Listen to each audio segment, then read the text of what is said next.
Muy buenas noches, bienvenidos al especial de Intereconomía Televisión, esta noche de sábado dedicado a los Sánchez. Los Sánchez en un sentido político. El sentido político de este especial de los Sánchez es comparar ejemplaridades, porque se nos decía, antes cuando el gobierno estaba en manos de Mariano Rajoy, se ponían en cuestión si había moralidad, ejemplaridad, si, en fin, si aquello era corrupto, semicorrupto, lo que fuera, ¿no?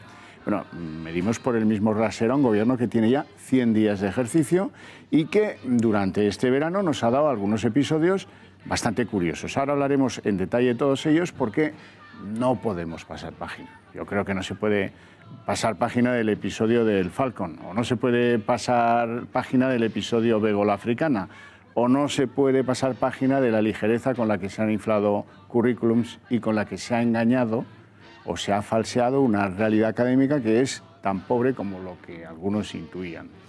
Los favores, los contrafavores, si el instituto de no sé qué quiere hacerse con un edificio público para conseguirlo, tiene que contratar necesariamente a la esposa del presidente, que por cierto no es capaz de decir seguidas 5 capitales de 5 países en África. ¿Eso es así? ¿De verdad vamos a darlo por bueno? ¿De verdad esa ejemplaridad no va a entrar en cuestión? Por lo menos en conocimiento. Nosotros en cuestión no podemos decidirlo, depende de ustedes. Ahora, en conocimiento sí que vamos a intentar corregir eso. Con la ayuda de nuestros invitados, naturalmente. Don Percival Manglano, muy buenas noches, bienvenido. Buenas noches, encantado Verano de estar aquí. bien, ¿eh? Se le nota... Verano bien, en el norte, en Fuenterrabía, con mi mujer, que es vasca, y por lo tanto yo me adapto a donde ella ha solido ir, pero vamos, ha hecho muy bueno. Don Percival es concejal en el Ayuntamiento de Madrid del Partido Popular, como saben todos.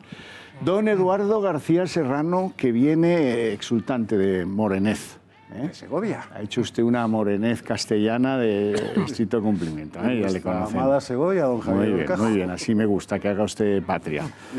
Don Asís Timmermans, también tiene usted una cara de salud considerable, bonita claro, porque, corbata. A diferencia de Percival, yo él ha cubierto el sector guipuzcoano y yo el vizcaíno desde la maravillosa localidad de Gorliz, Gorliz, al lado de Plencia. Sí. Y luego ya me he ido a la cuna de la civilización. ¿Y has podido soportar el PNV eso?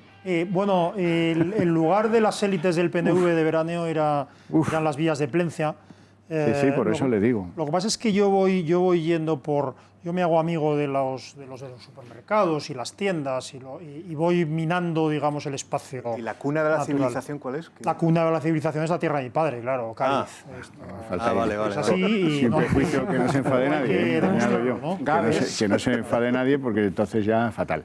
Don Ricardo Ruiz de la Serna, ¿qué tal, abogado? ¿Cómo está? Usted ha aprovechado el verano, creo que para aprender húngaro. Sí, así es. A otros nos hubiera costado hasta 2 veranos, pero él lo ha hecho. Es ponerse, Xavi, es ponerse. Bueno, don Sergio Brabezo, concejal en el Ayuntamiento de Madrid de Ciudadanos, muy buenas noches. Buenas noches. A usted le tengo que felicitar porque ha llegado aquí a tiempo, viene de Barcelona y ha estado saltando manteros en el metro. Y claro, saltar manteros en Barcelona en el metro es como 2 Olimpiadas, no una. La verdad es que están dejando mi ciudad hecha polvo, pues Sí. esos que siempre hablan del buenismo, pues al final Ya el te buenismo digo yo. acaba rompiendo la realidad y... Bueno, por abrir el fuego del debate, que es la ejemplaridad, eso que se nos vendía. Vamos a ser un gobierno ejemplar, vamos a dar una lección de dignidad. Este gobierno, por lo tanto, se decía elípticamente, si acaso, que era indigno el otro gobierno que había, ¿no? Bueno, eso lo compartía buena parte de la izquierda española. Ahora estamos en donde estamos, unos con un chalet, con piscina, trayendo hijos al mundo, que está muy bien, y los otros, pues dándonos unas lecciones absolutamente estupendas. Por ejemplo, el 20 de julio... había un concierto de un conjunto de rock llamado The Killers al que asistieron los Sánchez, los padres, las hijas, y dicen que 2 amigas norteamericanas de las hijas. Esto no lo sé porque habría que consultar la lista de los que embarcaron en los Falcon destinados al servicio del presidente, que eso pues fueron 2 viajes de ida y 2 de vuelta. Se conoce que no cogían todos en un solo viaje o lo que fuera. El asunto es que se abrió el aeropuerto maldito de Castellón, aquel que construyó, ya se acordarán todos, Carlos Fabra, se abrió extraordinariamente para el Falcon del presidente.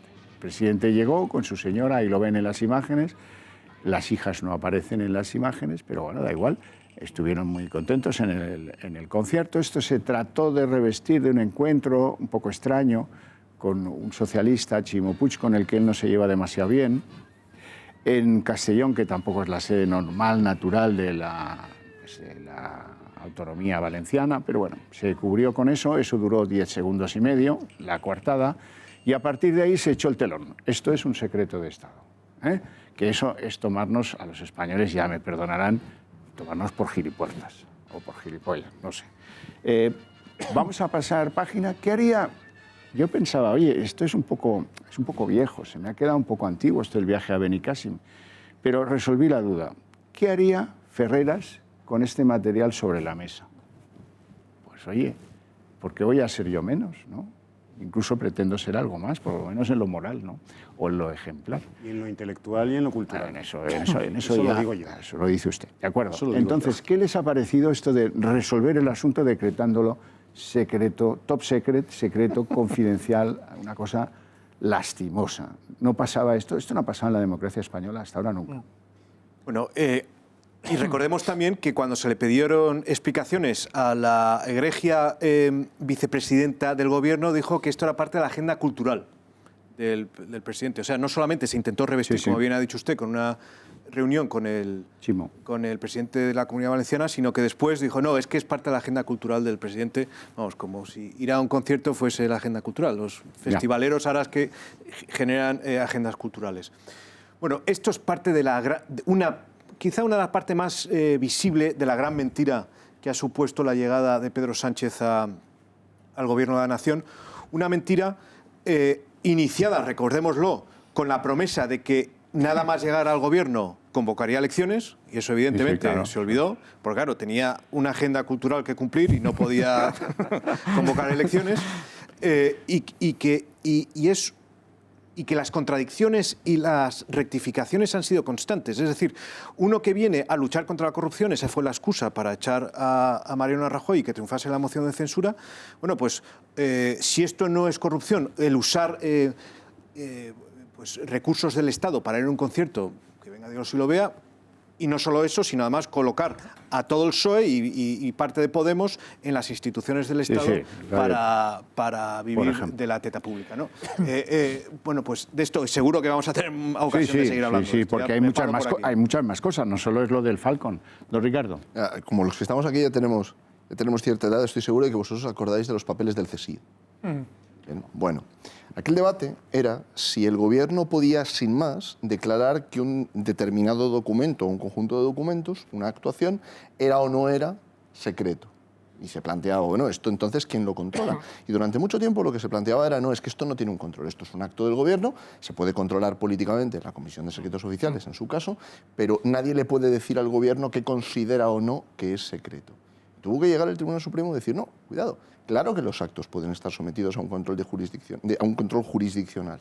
Con lo cual, sí es posible que se pueda pedir explicaciones sobre qué es aquello que se ha declarado secreto, porque no puede ser arbitrario. Hay un margen de discrecionalidad, pero no puede ser arbitrario. Y claro que judicialmente se puede entrar a ver, oiga, en qué consiste este secreto. Y aquí viene la perplejidad. Si uno plantea que es una actividad cultural que no entra en la agenda pública del presidente del Gobierno, pero que el propio Gobierno da a conocer y de hecho revela que se trata de un encuentro con el presidente de una comunidad autónoma, ¿dónde está el secreto? Porque la finalidad del secreto no es preservar la acción del Gobierno, es preservar el interés del Estado. No, el secreto se invoca así que alguien dice, ¿y quién iba en el vuelo? Perfecto. ¿Y por qué fue 2 veces? Perfecto, pero habrá que esto se puede someter a control. No basta la mera declaración del secreto.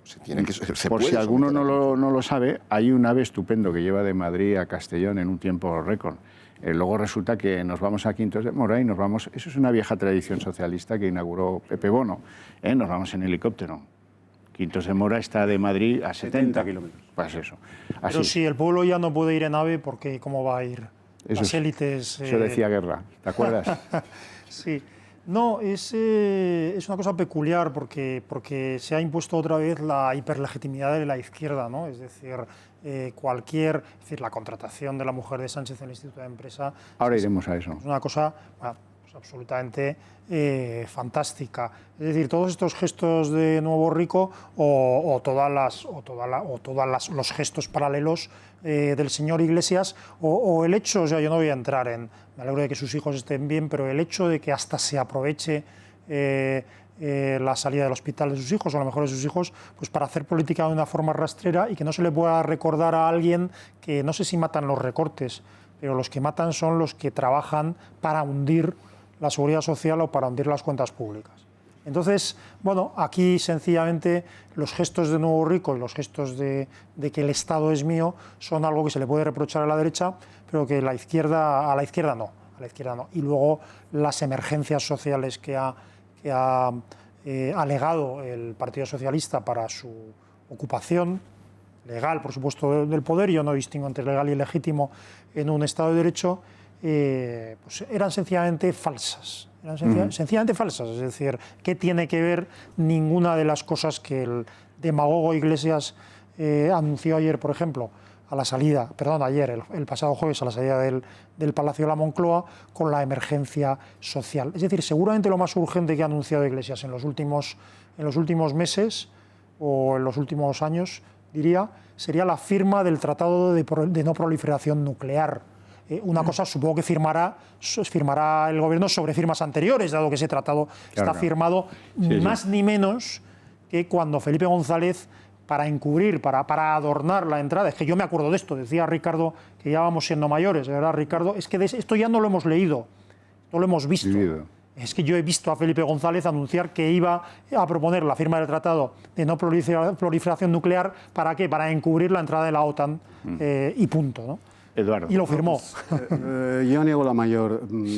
Esto no es acudir a un acto de la agenda cultural del presidente del gobierno. Primero porque acudir a un concierto de rock, yo amo el rock, no es un acto cultural. Es un acto lúdico, de divertimento.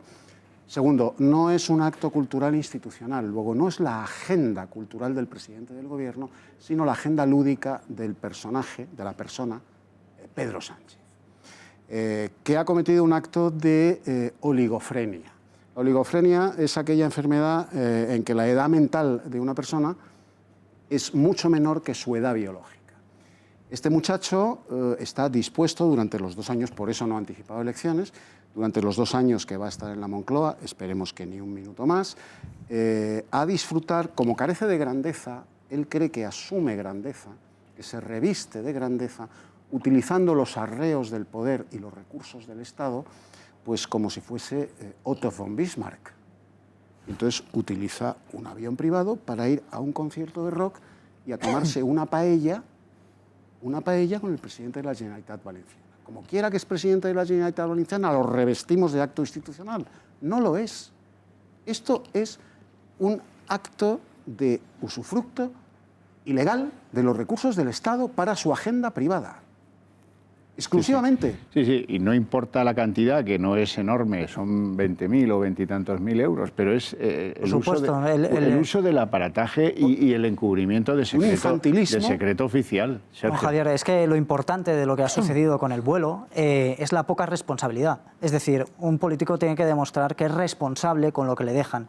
En este caso está utilizando un avión para un presidente es una herramienta de trabajo, vuelvo a decir, de trabajo, no de ocio, y por lo tanto tiene que actuar con responsabilidad con esa herramienta.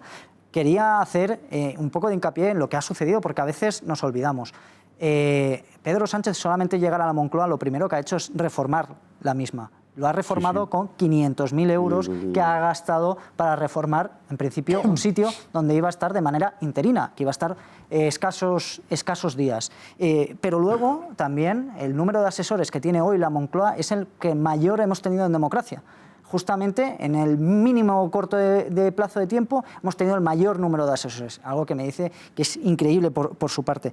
Y luego quiero también indicar que, como estamos en este gobierno del marketing, al final en lo que ha sucedido es que hemos tenido en el gobierno de Pedro Sánchez 3 ministros de Cultura, hemos tenido 3 ministros, contando con el que había del Partido Popular, luego el que entró del Partido Socialista y tuvo que salir. Recordemos que teníamos un ministro que no sabía ni qué ministerio tenía. Recordemos que cuando se fue dijo que era el Ministerio de Cultura y Educación, en vez de Cultura y Deporte. O sea, mire qué tipo de gobierno hemos tenido. Bueno, desde luego yo no me pienso olvidar de algunos problemas de currículum en la figura del señor presidente del gobierno, porque no tengo por qué olvidarlos. ¿Por qué tengo que hacer ese olvido interesado cuando en otros casos, el de Pablo Casado, por ejemplo, pues no se hace? ¿Alguien puede explicar eso? Bueno, en este terreno, lo recuerdo porque algunos se habrá olvidado, esto no lo van a encontrar en muchas cadenas de televisión. Resulta que este hombre, Pedro Sánchez, decía ser jefe de gabinete del alto representante de Naciones Unidas en Bosnia, Carlos Westendorp. Tuvo que salir el propio Carlos Westendorp a decir, bueno, trabajaba allí, chiquilín, pero no era el jefe de nada. Esto, bueno, a mí no se me ocurre tremendo disparate, ¿no?, en un currículum. Luego decía que tenía un máster del IES, cosa que se reputó falsa. Y queda el tema por resolver de su tesis doctoral. La tesis doctoral está, o parece que podría estar, en la Universidad Camilo José Cela. Pero nadie puede disponer de ella, a pesar de que esto es obligatorio en todas las tesis doctorales, ya desde cuando llegó a la Secretaría General del Partido Socialista la primera vez, la Universidad Camilo José Cela echó el cerrojazo y quedó blindada la tesis del presidente. Y no se puede consultar. Recuerdo que hubo un imprudente socialista que decía en las tabernas madrileñas que se la habían hecho en su oficina, que no era otra que la Oficina Económica de Moncloa en tiempos de Zapatero, Miguel Sebastián. Bueno, hay ciertas sospechas sobre esa tesis doctoral. Ahí lo dejo porque no tengo más datos. No, nadie puede tener más datos porque le han echado el cerrojo y nadie puede consultar esa tesis, lo cual es absolutamente, vamos, huele que apesta, ¿eh? No hay caso. Déjeme hacer un inciso. Hay otra tesis doctoral que también me interesa mucho, que es la de Monedero, porque no van a poder leerla pero en ningún Monedero momento. No es presidente del gobierno. Por supuesto, bueno, pero está siendo profesor. Creo que ya no es nada, ¿no? Y dando lecciones de moralidad claro, a todo el mundo. Me gustaría que dejase aquí lo que quiero que debatamos es la supuesta ejemplaridad en qué quedó a 100 días. ¿En qué quedó? Si está fulminada, no hay ni un cachito así. En fin, vámonos a una pausa de publicidad. Enseguida volvemos y empezamos con Bego la africana y con los chanchullos en torno a la señora del presidente, la segunda dama. Bueno, les prometí emociones fuertes siempre en el terreno de la ejemplaridad. Y de la mujer del César, ya saben el dicho, ¿no? Bueno, en este caso, la mujer de nuestro César ha conseguido un curro perfecto, ad hoc. Se lo han construido desde la nada. La han convertido en directora del Instituto Centro para África, del Instituto de Empresa, que es algo que aspira a la mamandurria, cuidado, aspira a dinero público. El Instituto de Empresa, por cierto, aspira a quedarse comprándolo, claro. Un solar público de unos 39.000 y pico metros cuadrados, que es la antigua SEPI, donde, por cierto, se va a ubicar este centro por África, o para África. Pero hablamos de currículums, vamos a hablar en serio, porque es que el PSOE sale y dice que su currículum es imbatible y ejemplar, que tiene una experiencia en marketing extraordinaria. Bien. En primer lugar, hay que decir que esta señora, Begoña Gómez, la esposa de Pedro Sánchez, estudia en el ESIC, que es la Escuela Superior de Gestión Comercial y de Marketing, nada que decir en su contra, cuando esta escuela es eso, una escuela y no tiene vinculación con centros universitarios y por lo tanto no extiende títulos de licenciatura.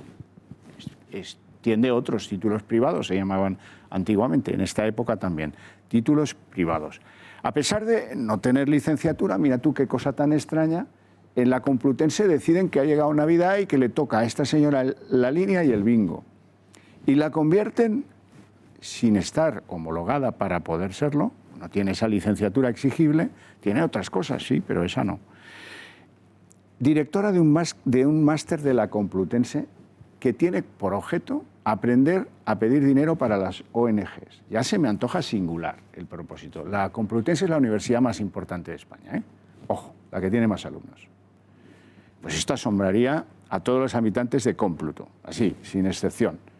¿Por qué? Pues porque hay unos requisitos que en una universidad pública, la más importante, se cumplen, entiendo yo, que a rajatabla. Es bien cierto que es en esta universidad donde hicieron profesor honorífico a Pablo Iglesias a los 35. Que esta también es buena. Claro, los colegas, sí. Pero esta señora, Begoña Gómez, es que cobraba de la Complutense 42.000 euros, cuando un profesor de máster, estos másters se imparten los viernes, los sábados, o los 2 días, o uno solo, bien.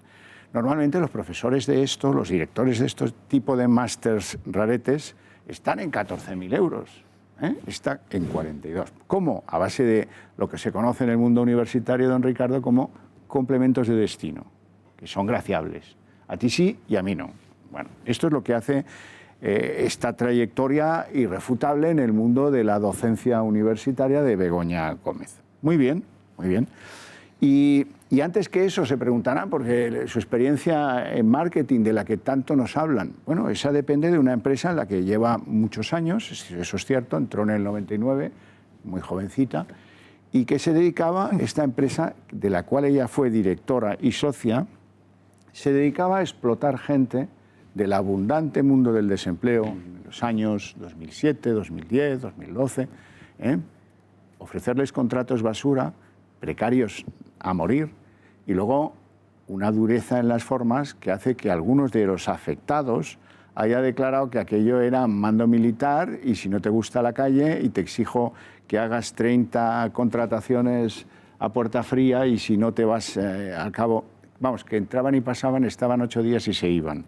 Eso es este grupo, el grupo Inmark y sus filiales, Task Force, no sé qué, que dirigen algunos destacados personajes de la izquierda del PSOE en Madrid de toda la vida, que han estado en competencia en colegios profesionales para organizar juntas afines en los años finales de los 70, los 80. Bueno, muy bien, perfecto, pero esto no convierte a Begoña Gómez en una experta de marketing como para que el Instituto de Empresa, que es privado, aunque tenga dinero público por ahí metido, decida convertirla en su directora del Centro para África, que construyen para que ella sea la directora, ni otra cosa.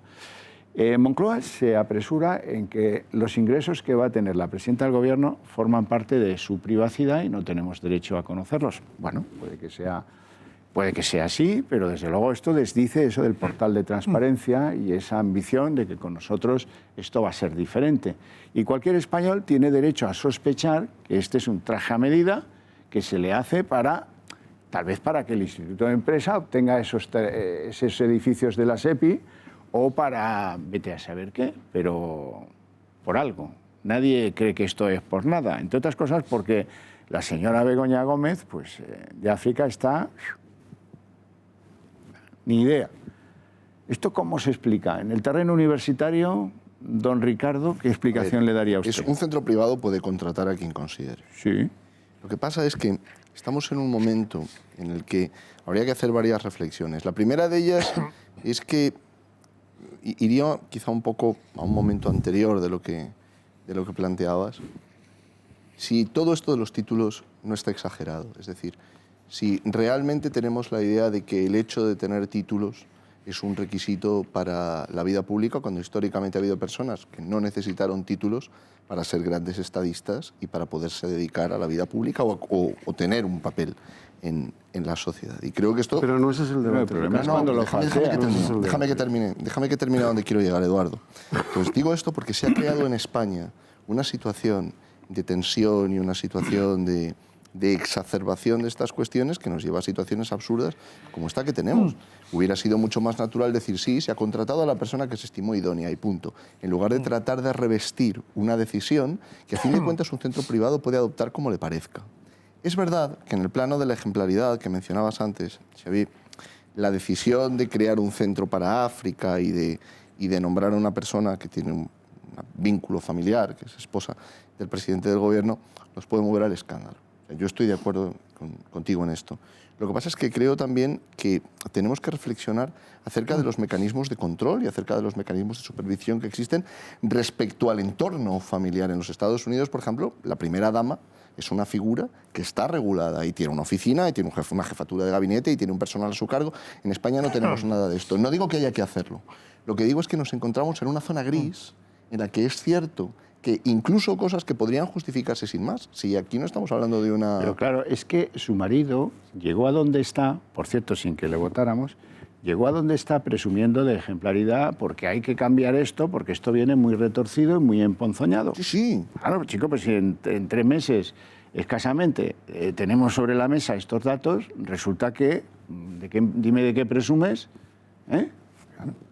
No. Sí, pero por esto digo, Xavier, que tendríamos que detenernos un momento a pensar si con este tipo de discurso, con este tipo de forma de hacer política en la que hemos terminado en España, se puede construir algo que perdure.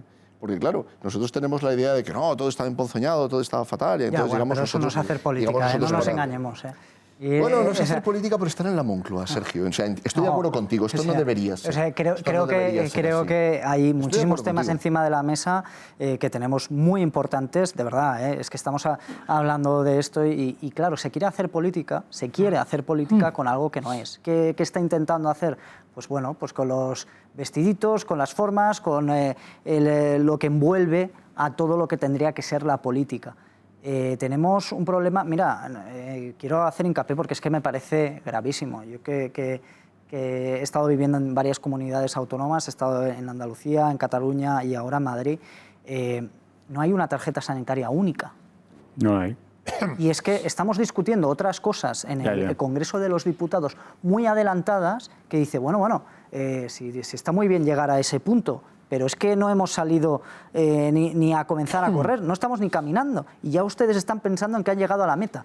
Entonces, y además no la hay, la propuso Ciudadanos y votaron en contra el PSOE votaron en contra. Y Podemos. Y de eso que estás hablando, yo este verano me he tenido que venir de Segovia a Madrid. Pues mira. Por la tarjeta. Por la tarjeta, porque unas pastillas que me recomendó el médico y que estaban insertas en mi tarjeta sanitaria, en la farmacia de Riaza no me las dispensaban. Porque yo soy de Madrid. Es que eso no puede ser. Claro. Es que eso no puede ser. Entonces me tuve que venir a Madrid a comprar las pastillas. Pero volviendo... Única y exclusivamente. Pero volviendo... perdona. Es de locos. Totalmente. Bueno, es llamativo, a mí de nuevo me ha llamado la atención que acabamos de empezar el programa y fíjense ustedes la lista de secretos oficiales que existen ya en España desde la llegada de Pedro Sánchez a la presidencia del Gobierno. Es secreto oficial el expediente de su viaje en Falcon a Benicàssim. Es secreto oficial el sueldo de su esposa en el Instituto de Empresa. Es secreto oficial su tesis doctoral. Por supuesto, es secreto oficial el número de enchufados que hay. Uy, ahora iremos a eso. Eso nos pondremos ahora. Me estaba fijando ahora en la figura de Pedro Sánchez que tienen aquí como Pedro Picapiedra, que creo que está bien llevado esto de que tenga el dedo aquí señalando que es el dedo de los enchufes. El que reparte, ¿no? Bueno, pues esto que podría parecer anecdótico es que no lo es. No lo es porque se supone que este era un gobierno, primero, que había llegado para dar ejemplaridad y segundo, que era un gobierno transitorio para organizar elecciones tal y como se había comprometido a hacer Pedro Sánchez. Y lo que revela es la gran mentira del socialismo en general y de este partido en particular, y una de esas grandes mentiras, no puedo dejar de mencionarlo, está aflorando en estos últimos días, como es las movilizaciones en Navantia ante la posibilidad de que se cancelen los contratos de suministro de corbetas a Arabia Saudí. ¿Por qué? Pues no son el PSOE y Podemos supuestamente los partidos de representación de los obreros. Pues resulta que sus decisiones han ido diametralmente en contra de los intereses de los obreros, que se han visto obligados a tener que movilizarse para no perder su puesto de trabajo por culpa de las poses de este gobierno supuestamente de izquierdas. Es la contradicción perfecta lo que está ocurriendo ahora mismo en Navantia. Y luego, hombre, a nosotros nos puede decepcionar o molestar que quienes deberían dar ejemplo público pues tengan un estilo de vida absolutamente contrario, ostentoso, etcétera. Pero a mí no me molesta, simplemente quiero el mismo rasero para todos. Pero pero digo que, en fin, nos pueden molestar estas cosas y algunas más. Pero hay algo esencial que ya aquí en España parece que no es importante, que es la mentira. O sea, y eso que ya hace años, cuando se empezó a funcionar los sistemas democráticos en España, muchos hacíamos comparaciones pues, con lo importante de decir la verdad en países democracias como las anglosajonas, etcétera, ¿no? Y parece que eso ya no es importante. Es decir, yo no sé, vamos, no tengo ninguna duda de que a Begoña, a la mujer del presidente, se le ha contratado pues, por hacer tilín al presidente. No tengo ninguna duda de muchas otras cosas, pero a mí lo que me molesta no es eso, a mí lo que me molesta es que se mienta. A mí lo que me molesta es que el presidente no esté obligado, como cualquier otro cargo público, y más ese, pues por ejemplo, a enseñar su tesis doctoral. No voy a citar los casos recientes en Alemania en la cual el plagio de un párrafo de una tesis doctoral pues, supuso la dimisión de un ministro. Del delfín de Merkel. Claro, a mí no me importa, el Instituto de Empresa siempre ha tenido títulos privados no oficiales que han sido más valiosos, yo me he formado en el Instituto de Empresa, más valiosos que títulos oficiales. Si eso no es lo esencial, a mí que el Instituto de Empresa se gaste un pastón, perdón de la expresión, en contratar a la mujer del presidente y que alguien pues vaya allí porque le dé clase a la mujer del presidente, me parece una pérdida de tiempo, pero bueno, eso allá el Instituto de Empresa. Yo lo que quiero es que la mujer del presidente no mienta. ¿Por qué? Porque si no controlamos esa obligación de transparencia y de decir la verdad, entonces tenemos derecho a sospechar cualquier cosa, cualquier barbaridad. La transparencia y la verdad es así. Si en un momento dado la mujer del presidente le llamó titulación oficial o, yo qué sé, ducado o gran ducado a lo que no era más que un cursillo a distancia del CCC, bueno, pues lo importante es que lo diga. El problema del concierto de rock y el problema de la contratación de Begoña, o el problema fundamental para mí, es que cuando se sabe, la primera reacción del gobierno y del presidente es mentir. No, el secreto vino inmediatamente después. Lo primero fue mentir.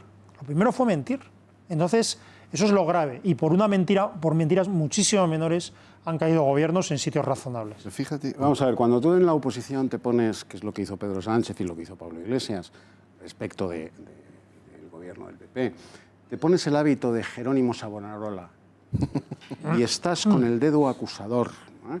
Diciendo que hasta el tabaco que fuman se lo paga el presupuesto general del Estado, y estás denunciando y levantando hogueras inquisitoriales. Mantra, un gobierno que no nos mienta. Mantra, un gobierno con más dignidad. La casta, la acusación de la casta. Cuando llegas al poder, bien como presidente del gobierno o bien como ministro sin cartera, que es lo que es Pablo Iglesias, el ministro sin cartera, pues... O el copresidente, ¿no? Estás también, el copresidente. Doblemente obligado a dar un ejemplo de actitud franciscana ante los recursos del Estado y de actitud ética y moral rayana en la moral espartana. Bueno, pues todo lo contrario. Todo lo contrario. Pedro Sánchez y Pablo Iglesias están quedando por su ejecutoria personal, pues como si la célebre Bernarda nos diera un discurso sobre castidad. Oiga, mire usted, es que es indecente, es absolutamente indecente. O sea, y encima, antes mencionaba Javier Horcajo a los órganos de propaganda del PSOE y de Podemos, a Ferreras, y encima ocultando constantemente con su maquinaria de agitación y de propaganda, de forraje propagandístico, ocultando, por ejemplo, siguen hablando de los 2 botes de crema de Cristina Cifuentes, del máster de Cifuentes, del máster de Casado, con lo que tienen encima. Pero es que resulta que antes de irnos de veraneo, nos enteramos de que una colla de socialistas y ugetistas en Sevilla se gastan 15.000 euros en putas y en cocaína en un burdel de Sevilla. Con dinero público. Con dinero público. No pasa nada. Noticia breve en un telediario, ni siquiera impresa, y al día siguiente nadie dice absolutamente nada excepto esta casa. Eso sí, el presidente anuncia que abolirá las prostitutas. Eso bueno, sí. Si algún miembro del anterior gobierno se compra un chalet de 660.000 euros de hipoteca, Pedro Sánchez y Pablo Iglesias estarían diciéndole en la Cámara que cuánto ha pagado en negro, porque ese chalet vale 1.200.000. ¿Cuánto paga usted en negro, señoría? Nada. La Sexta y la 4 estarían, dale que te pego, a ver cuánto se ha pagado en negro por ese chalet. Porque todos hemos comprado casas, ¿eh?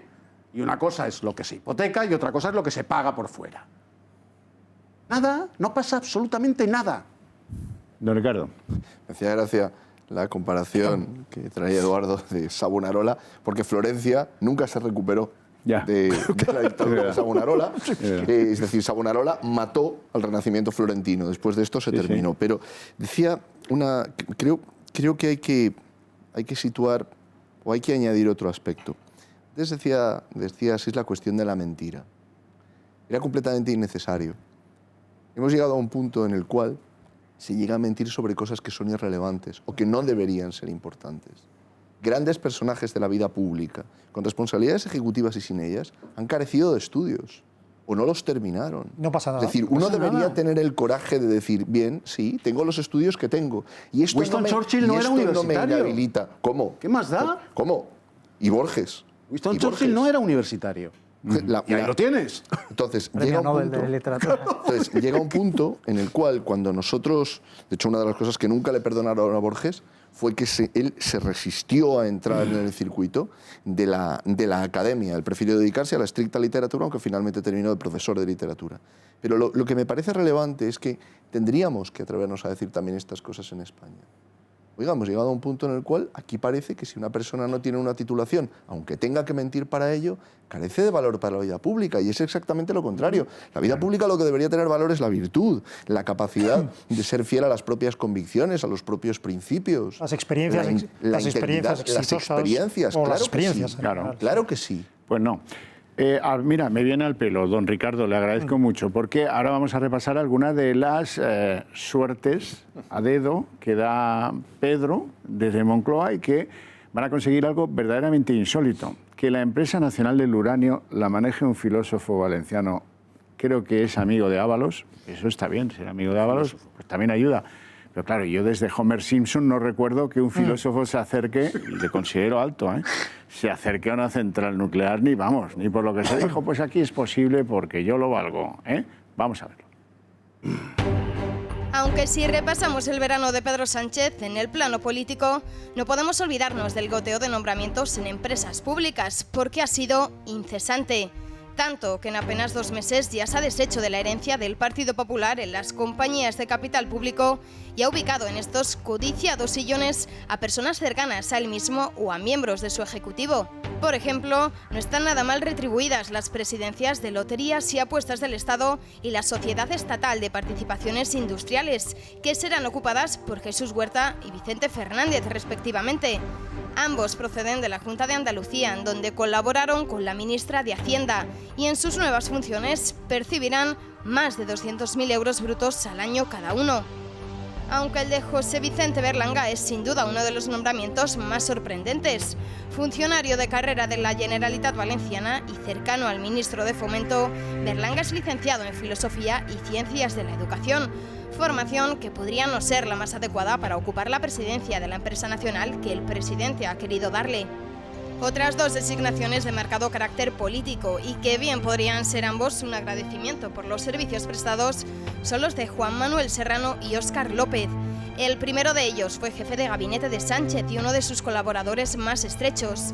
A cambio de haber sido relegado, Serrano ha recibido la presidencia de Correos, un puesto que incluye una remuneración anual bruta que supera los 190.000 euros. Por su parte, López es ya el presidente consejero de Paradores Turísticos y su sueldo asciende a 180.000 euros. Tampoco ha sorprendido el nombramiento de José Félix Tezanos, quien decía que las encuestas que publican los medios de comunicación son una especie de brujería. Está ahora al frente del Centro de Investigaciones Sociológicas, el gran instituto demoscópico público del país. Es además el actual secretario de Estudios y Programas de la Ejecutiva de Sánchez y presidente de la Fundación Pablo Iglesias. O sea, que está en la primera línea de la dirección socialista. Ya lo ven, no hay duda que estas nóminas constituyen un dispendio difícil de digerir para la ciudadanía. Una ciudadanía que ahora se va a exigir nuevos y escandalosos sacrificios tributarios.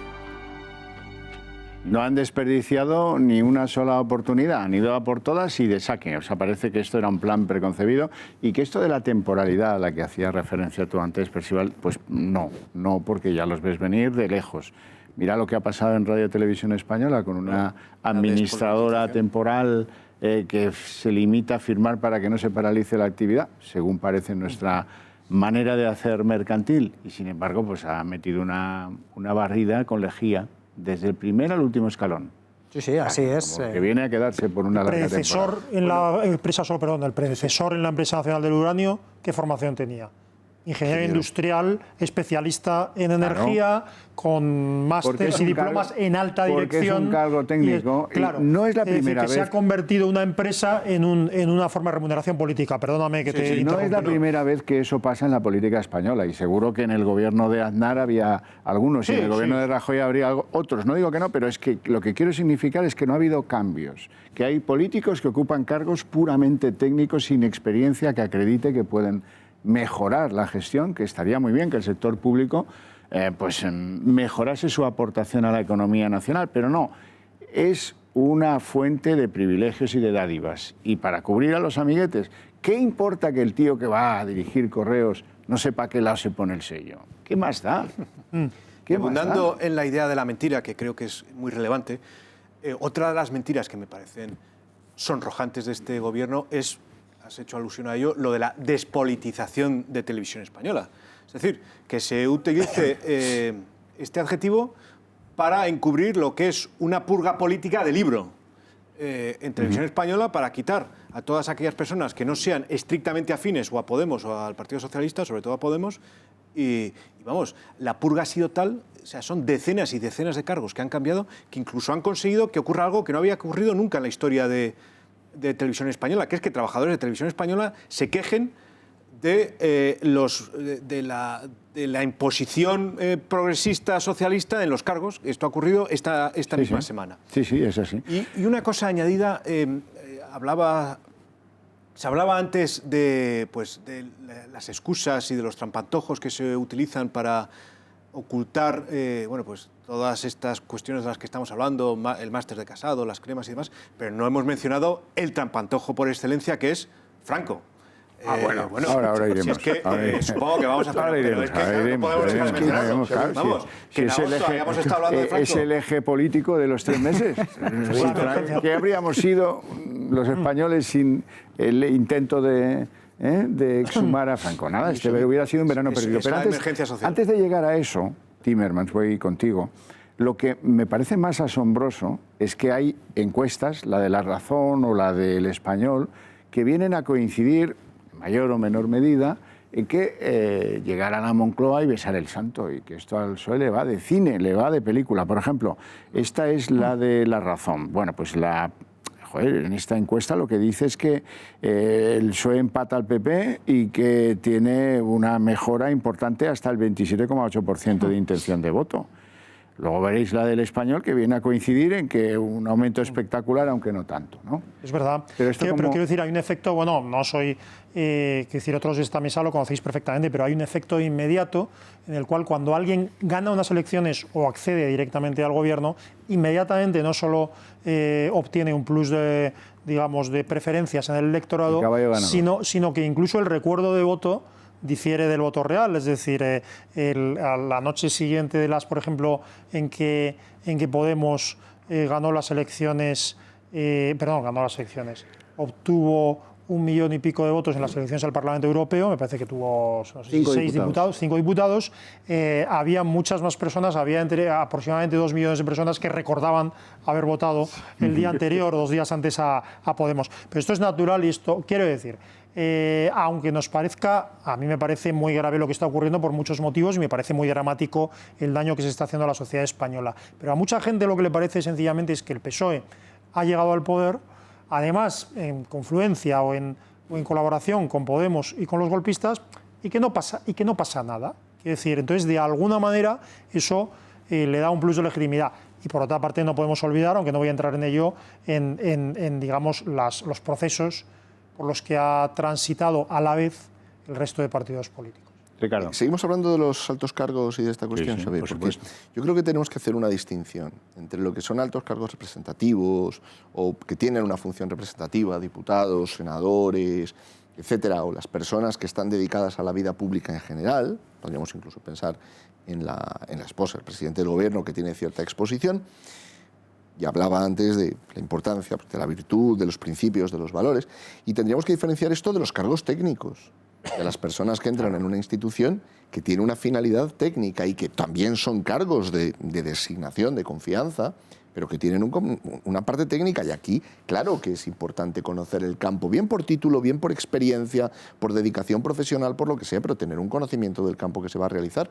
En Estados Unidos hay una institución muy importante que son los controles en las cámaras de los nombramientos. Entonces tú te enfrentas a un comité y el comité te pide que te razones y te pide que expongas qué es lo que vas a hacer en el cargo y cuáles son, que insisto, no son necesariamente títulos, pero cuáles son tus credenciales. No te interrumpo, en el nombramiento de un presidente de una empresa nacional de uranio.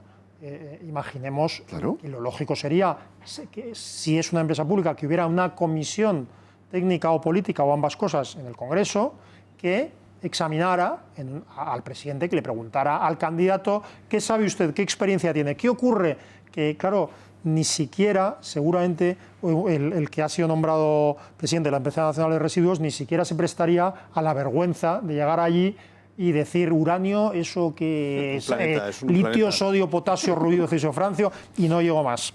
Este es el problema. Hay una parte ahí también del debate que a menudo no se tiene, que no entra en la discusión, en la conversación pública, que es precisamente esto. Oiga, y esto, entonces, ¿cómo se supervisa? Antes hablaba de la cuestión de los nombramientos en Estados Unidos, es que esos debates se televisan, claro. Es que son audiencias públicas, los periodistas pueden ir. Tenemos que hablar todavía de Cataluña y la propuesta esa extraña de referéndum de autogobierno que ha durado, pues nada, como la mayoría. Si es que este gobierno se caracteriza porque acierta cuando rectifica. Van haciendo propuestas, globos sondos en impuestos, en el diésel, en no sé qué, en tal y cual. Tenemos que hablar del Valle de los Caídos, tenemos que hablar con lo sucedido en el mundo de la prostitución o de las prostitutas. Abolida, está muy divertido, se lo recomiendo. Y algunos otros ejes de lo que han sido estos 100 días del gobierno de Pedro Sánchez. Vamos a una pausa publicitaria y empezamos.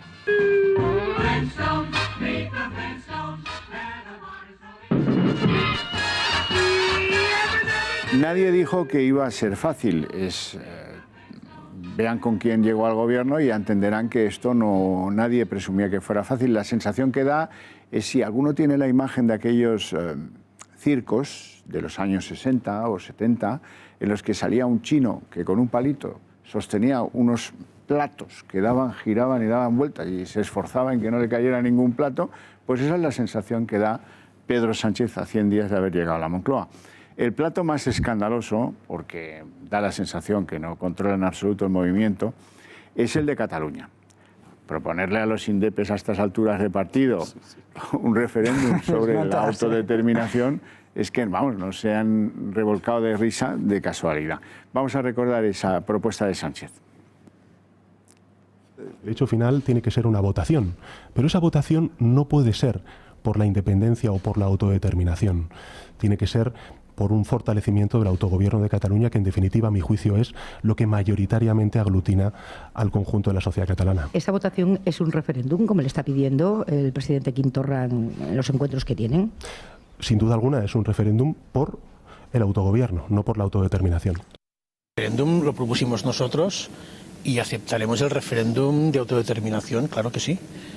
El referéndum, que es lo que creo que la gente pide cada año en la diada y lo que la gente ha votado en las elecciones al Parlamento sucesivamente. Entiendo que es eso el referéndum que estoy hablando. No tengo que negociar. Hay un presidente en Cataluña, hay un gobierno en Cataluña y una mayoría parlamentaria en Cataluña, que surge de una expresión clara, rotunda del pueblo de Cataluña. Y es sobre eso que hay que negociar. Sí, arribaré fins al final. És a dir, el meu únic límit és el Parlament de Catalunya. Jo defenso que la sobirania del poble de Catalunya rau en el Parlament de Catalunya. Per tant, a mi quan se'm pregunta a vegades sobre obediències o desobediències, dic, suposo que ens referim al Parlament de Catalunya, que és l'únic al qual jo em dec lleialtat. I, per tant, sobre el tema obediències o desobediències o de si arribem fins al final, arribaré tant al final com el Parlament de Catalunya vulgui arribar. O sea, que no acatará la sentencia si no es absolutoria de lo que pasara en Cataluña, que dicen los fiscales que es rebeldía y que es sedición. Bueno, bien. Si acaso el único rédito que hasta ahora lleva Pedro Sánchez en estos 100 días es una declaración, un regalo de Tardá, que está tan quemado, Esquerra está tan quemada con Torra y con Puigdemont, que es verdad, les hizo el regalo de decir que el que crea que con el 47% de los votos se puede llegar a la independencia es un estúpido. Y viniendo de quien viene, que es Tardá, pues hombre, eso es un mérito político. Resolver nada sin tener en cuenta al 50% de independentistas. Y si hay algún independentista ingenuo o estúpido que cree que puede imponer la independencia sin tener en cuenta al 50% de catalanes que no lo son, es evidente que está absolutamente equivocado. La cosa está igual de tensa, hay peleas en Barcelona quitando y poniendo los lazos. Usted, Sergio, que viene allí, podrá decir ahora sí, desde luego. Que esto es así, que la convivencia está muy tensa, que no ha mejorado en estos 3 meses, que es todo lo contrario, efectivamente. Todo lo contrario, no. Lo que está sucediendo ahora en Barcelona, hay más tensión y más que nunca porque se están retirando esos lazos amarillos, mientras que hay otros que los ponen. ¿Qué sucede? Tensión en la calle, obviamente. Tenemos de hace pocas semanas una mujer agredida donde le rompieron la nariz, una fila de ciudadanos, y que seguían machacándola mientras estaba en el suelo, porque muchas veces eso no se comenta, no se escucha, no se oye. Tuvieron que separar al agresor, que por cierto está denunciado y lo detuvieron. La denuncia fue presentada delante de la Policía Nacional y no delante de los Mossos, porque la agredida decía que prefería ir a la Policía Nacional antes que los Mossos. Y ese es lo que ha sucedido, es un ejemplo de muchos otros casos que están sucediendo en Cataluña de tensión, de ruptura social. Quiero también señalar algo que me parece que Torra no ha entendido absolutamente nada, que dice que atenderá al límite que le ponga el Parlament. El Parlament no está compuesto solamente por independentistas. Quiero dejarlo muy claro. Solamente un 47% son los llamados independentistas. El resto no lo son. Póngase donde quiera al resto de gente, pero el resto de representantes no son independentistas. Por lo tanto, lo que están haciendo en el Parlament es saltarse todos los días, absolutamente todos los días, el Estatut de Cataluña, que es el que rige todavía, la Constitución, por supuesto, y además poner a Cataluña en una situación absoluta de crisis. De crisis porque el Parlament lleva cerrado durante mucho tiempo y sigue estando cerrado. Hay muchos temas encima de la mesa. Se pierde turismo, la economía cada vez va peor, salen empresas fugadas, los comercios cierran, seguridad. Por favor, es que sinceramente creo que Pedro Sánchez, cuando dice que en Cataluña hay normalidad y que no nos podemos quejar los que somos constitucionalistas, yo sinceramente no sé dónde vive Pedro Sánchez. De verdad, llevar al extremo a Cataluña, a toda Cataluña, porque obviamente muchas veces quiero recordar, ahí vive gente. No es simplemente algo que vemos desde la televisión, que creo que a veces Pedro Sánchez se confunde. Cataluña no es solamente el Paseo de Gracia y Plaza Cataluña. Cataluña es mucho más que eso, vive gente ahí y hay que, de verdad, intentar como mínimo poner el límite, que el límite es la ley, la Constitución. Si no tenemos ese mínimo, no podremos llegar a ninguna parte. Pero la doctrina oficial, ya lo saben, Carmen Calvo Dixit, esas son palabras que si no se traducen en hechos no importa. Cuando el presidente de la Generalitat dice que hay que atacar al Estado, que no hay que acatar las sentencias. Sí, yo recuerdo un debate hace 3 o 4 años en televisión en el que, ante las cosas que estaban pasando en Cataluña, yo dije, hombre, yo creo que lo que se debería hacer es aplicar la ley. Y entonces mi oponente me dijo, hombre, no seas extremista. Esto es claro, esto es así. Tienes unas cosas así. Claro, pero esto de aquellos polvos vienen estos logos. Pero cuando se dice es que lo de Cataluña se tiene que resolver haciendo política, hay que hacer política. No, si es que el problema en Cataluña, el problema en España es que se ha renunciado a aplicar la ley para hacer eso que llaman de hacer política, que consiste en chalanear o negociar el cumplimiento de la ley en función de los intereses particulares de los políticos. Hacer concesiones, hacer concesiones. Sí, pero eso es lo que se ha dedicado, no hacer ni política. Ojalá es que en los últimos 40 años todo lo que se ha implementado en relación a Cataluña y a otros temas es en qué medida se hace o no cumplir la ley. ¿Y qué ocurre? Que la ley no se cumple, lo que sucede no solo es que esté habiendo un golpe de Estado y un proceso golpista permanente. El problema no es solo eso, el problema es que la ley se incumple continuamente reprimiendo lo español y a los que quieren ser libres en Cataluña, no desde la declaración del 1 de octubre, sino desde hace 30, 40 años. Sí. ¿Cómo hemos llegado hasta aquí? Pues desde Adolfo Suárez hasta Pedro Sánchez, todos los gobiernos de España, todos, han estado en una actitud oferente ante el nacionalismo primero y el separatismo después. Claro. No solo, por supuesto, con Jordi Pujol y su programa Cataluña 2000, primero paciencia, después independencia, que se ha desarrollado magníficamente bien. Todo el resto el problema del separatismo catalán como del separatismo vasco no está en Barcelona y no está en Vitoria, está en Madrid. Eso es así. Está en Madrid, en la élite política y financiera de Madrid. Porque eso se ha convertido en un monstruo, en dos monstruos, gracias a Madrid. Gracias a la actitud de Madrid, de los políticos de Madrid y los financieros de Madrid respecto del separatismo catalán y del separatismo vasco. Hoy sale, el otro día, lo ha mencionado Asís, no, lo has mencionado tú, Javier, esta ministra, Carmen Calvo, que debió estudiar los cursos de latín de su bachillerato en la factoría Walt Disney, por lo de Pixie Dixit, diciendo que la amenaza del presidente de la Generalitat de atacar al Estado no pasa de ser una mera frase. Oiga usted, la anunciación de un delito es en sí mismo un delito, doblemente en un cargo público. Cuando el presidente de la Generalitat, que es el máximo representante del Estado español en Cataluña, porque no otra cosa es... Cuando el presidente del gobierno dice un referéndum del autogobierno pleno para recuperar aquellos aspectos declarados inconstitucionales por el Tribunal Constitucional, ¿qué está haciendo? Pues situarse bastante más allá de la línea de lo legal. Es que el antiguo estatut, que por cierto no votó ni el 40% de la población catalana, recordemos eso, yo creo que tampoco sabe Pedro Sánchez, otra de las cosas, el antiguo estatut que votó, ya digo, un 40%, Esquerra Republicana dijo que votaba en contra, anunció su voto en contra de ese estatut. Quiero recordarlo porque muchos aquí dicen, no, es que aquel fue el inicio, especialmente por la parte de Podemos, aquel fue el inicio de toda la ruptura que ha pasado y nos ha llevado hasta ahora. Pero bueno, ustedes no saben que Esquerra Republicana dijo que tenía que votarse en contra de ese estatut. Sí fue el inicio de algo.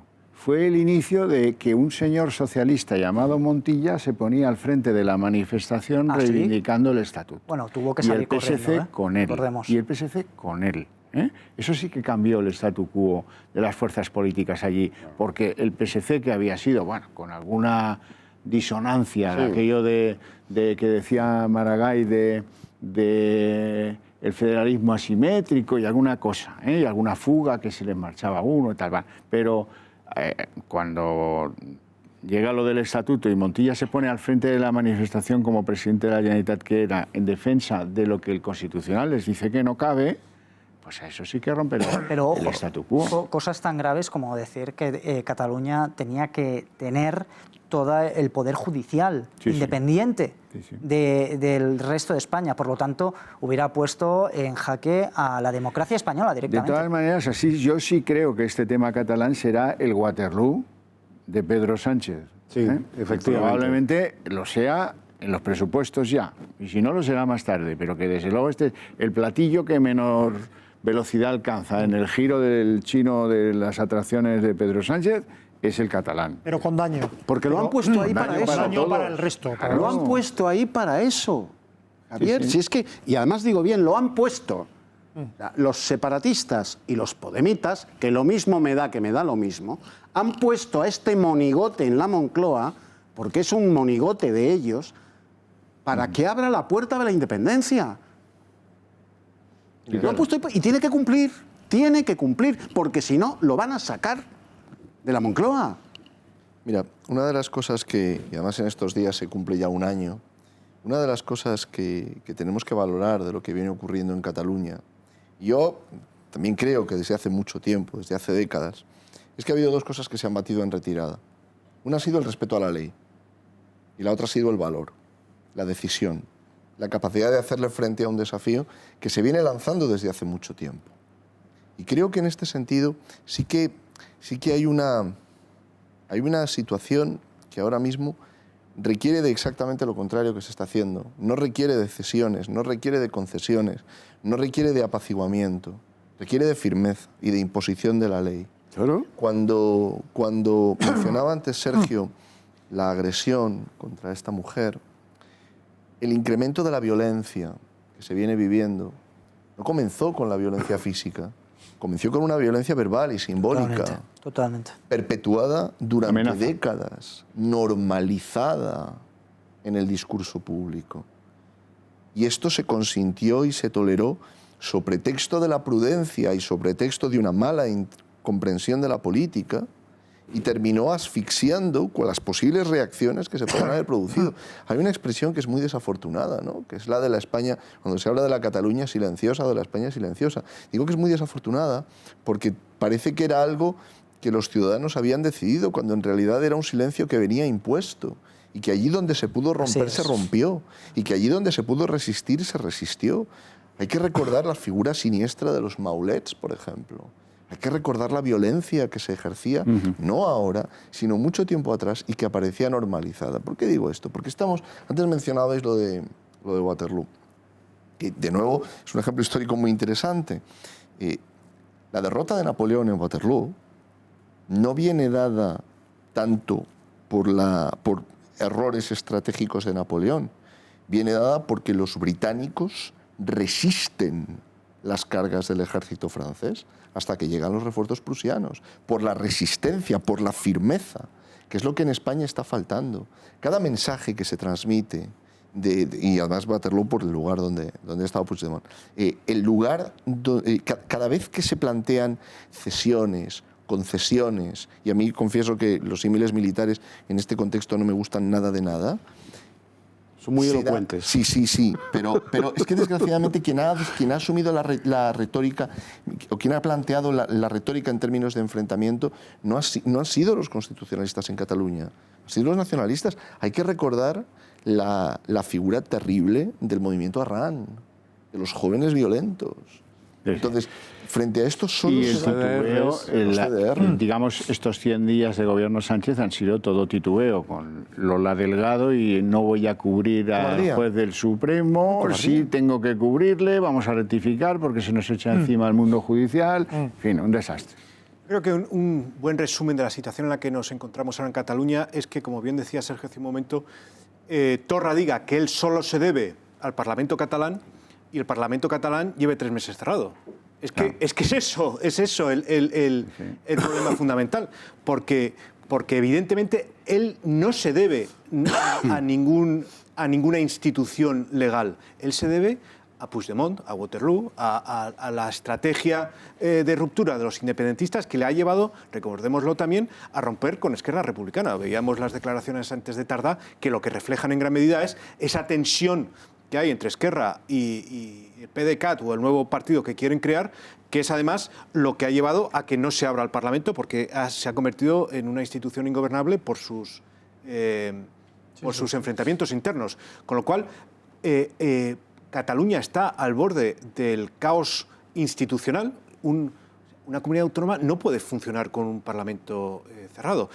Y esto, evidentemente, tiene la repercusión sobre el gobierno de la nación. Como bien se decía antes, Sánchez está en la Moncloa porque se le ha puesto ahí por parte de los independentistas catalanes, y la pregunta entonces es ¿en qué medida? Porque antes nos preguntamos, ¿va a durar Sánchez hasta el año 2020? Yo tiendo a pensar que no. ¿Por qué?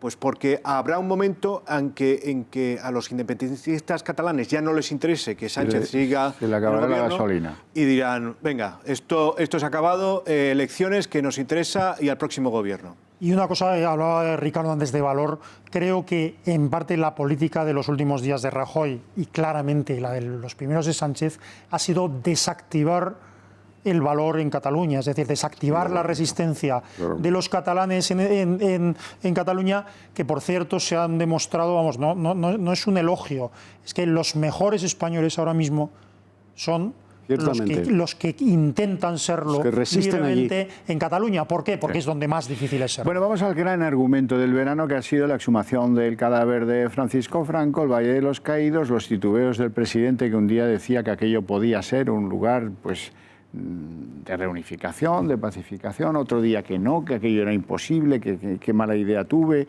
en fin, y al final esa ha sido la perla del verano. La perla del verano continúa, ahora ya que termina el verano, con la Constitución. Van a haber imágenes, pues, de esa presentación, de ese momento en el que la Constitución, nuestra Constitución, va a cumplir 40 años, ahora que muchos la cuestionan o la incumplen o la insultan abiertamente, pues resulta que al gobierno de Pedro Sánchez se le ha ocurrido un vídeo de glosa para conmemorar el próximo aniversario de la Carta Magna. En ese vídeo, amigo, es que se sientan y se juntan dos combatientes de los dos bandos en liza, en la batalla del Ebro, y charlan y más o menos, pues, se entienden.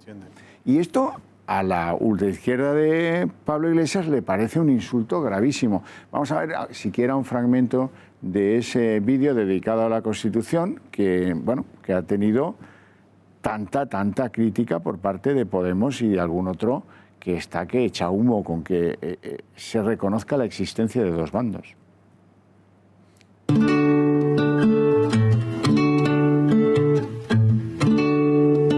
¿Cuántos años tiene usted? 102. Dos. Mucho. Pero está oye, no está más pues que yo. Al tanto, no te largues por ahí. Que usted se ve muy tranquilo y muy sano está. Oh, yo también he perdido mucho. Hombre, no puede perder mucho usted, ya que tiene muchos años que está Austria. Pues yo tuve 2 hijos. Uno está allí. Pero el otro murió. Bajo. He tenido 2 hijas. Mira, una está en Badalona de instructora de inglés. Y hombre, sí. La otra se tiene que cargar con el viejo. Pues y así vamos. Pero vamos tirando. Ha cambiado todo mucho esto. Germán y José se enfrentaron hace 80 años en la batalla del Ebro. Germán en el bando nacional y José en el republicano. Allí murieron más de 17.000 españoles. Por fortuna, hace 40 años aprendimos a hablar entre nosotros. La paz es muy buena. ¿Qué pasa? ¿Se marea o qué? Sí. La cabeza ahora me hace Ah, bueno. Ya sobra todo ya. No sé para qué. 40 aniversario de la Constitución española. 40 años de democracia. 40 años de libertad. Me ha hecho un compañero viejo, pero es igual. Bueno, pues esto es insoportable para el líder de Podemos. ¿Cómo se atreven a...? No puede ser, nos quedamos sin el argumento. Véanlo. Reconozco que me ha extrañado y eso no es compatible con el espíritu de ese vídeo, con los acuerdos que hemos alcanzado en términos de memoria histórica. Es solo un vídeo y es al fin y al cabo una anécdota, pero yo creo que en Alemania sería inimaginable un vídeo en el que hubiera 2 ancianos, uno que estuvo en un campo de concentración con un uniforme a rayas y otro con un uniforme de las SS diciendo que la ley fundamental de Bonn es estupenda. Eso no sería creíble, ni sensato, ni razonable y creo que el vídeo ha sido desafortunado.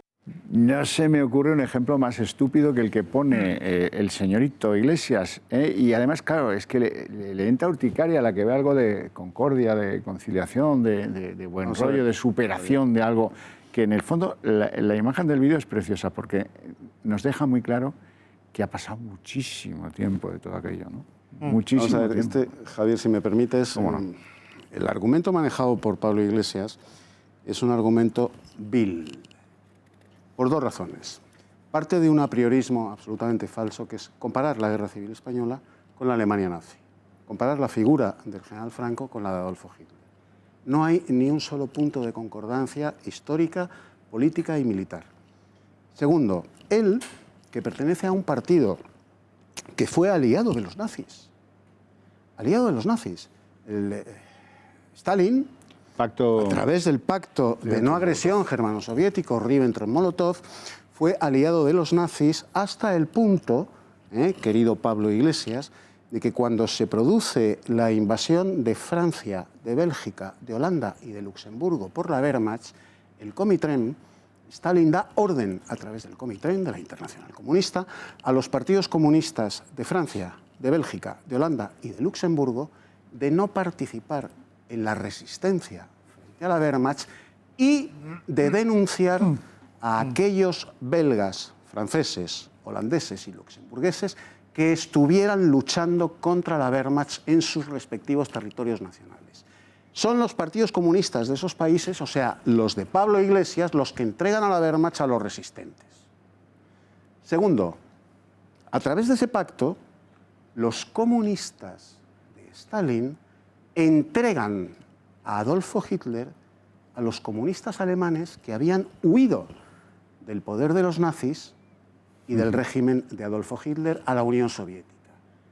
Stalin se los devuelve a Hitler para que Hitler los fusilase o los gasease. A los propios comunistas. Luego, no hay punto de comparación. Y yo le diré a Pablo Iglesias, además, aprovechando este vídeo conmovedor de dos veteranos de la batalla del Ebro, en esa batalla, iniciada el 25 de julio de 1938, cuando lo que quedaba del Ejército Rojo sorprende al Ejército Nacional en la ribera del Ebro, en esa batalla, en el desarrollo de esa batalla, que duró 3 meses, estaba Franco observando el movimiento, en uno de los días de la batalla, observando el movimiento y dando órdenes desde su puesto de mando, y al lado había un oficial alemán, ayudante de campo, junto a Canaris. Y este oficial alemán, observando el movimiento de las tropas, le dice a Franco, indudablemente la mejor infantería del mundo. Y un comandante español, que estaba en el Estado Mayor de Franco, muy solícito con este oficial alemán, le dice, y la segunda la alemana. Y este oficial alemán le dice, no, la segunda la que está enfrente. La segunda mejor infantería del mundo, la que está enfrente. Esos dos ancianitos españoles. Bueno, yo añadiría un argumento a los que acaba de dar, a los que acaba de darse, y es equiparar una guerra civil donde hay dos bandos armados luchando entre sí, como es, bueno, se acaba de dar el ejemplo gráfico, pues el bando republicano y el bando nacional que están luchando entre sí, equiparar eso con un oficial de la SS gaseando a un judío en un campo de exterminio. ¿Tiene que ver? ¿Cómo se pueden comparar las dos cosas? Bueno, es de ser, francamente, vil, como se ha dicho, es vomitivo. Pero, dicho esto, creo que una señal de los tiempos en los que vivimos es que no sepamos muy bien quién ha hecho este vídeo. Es decir, viene del Estado, pero nadie se ha atribuido la autoría claramente. Parecería... Bueno, lo ha difundido Pedro Sánchez. Lo ha difundido Eso sí Pedro que Sánchez, se ha difundido por parte de personas del PP también. Parecería que es del Congreso de los Diputados, pero es que no está muy claro. Ese ejemplo que no se quiere nadie atribuir esto por parte del Gobierno porque a ver si te metes en un lío cuando estás todo el día hablando de Franco.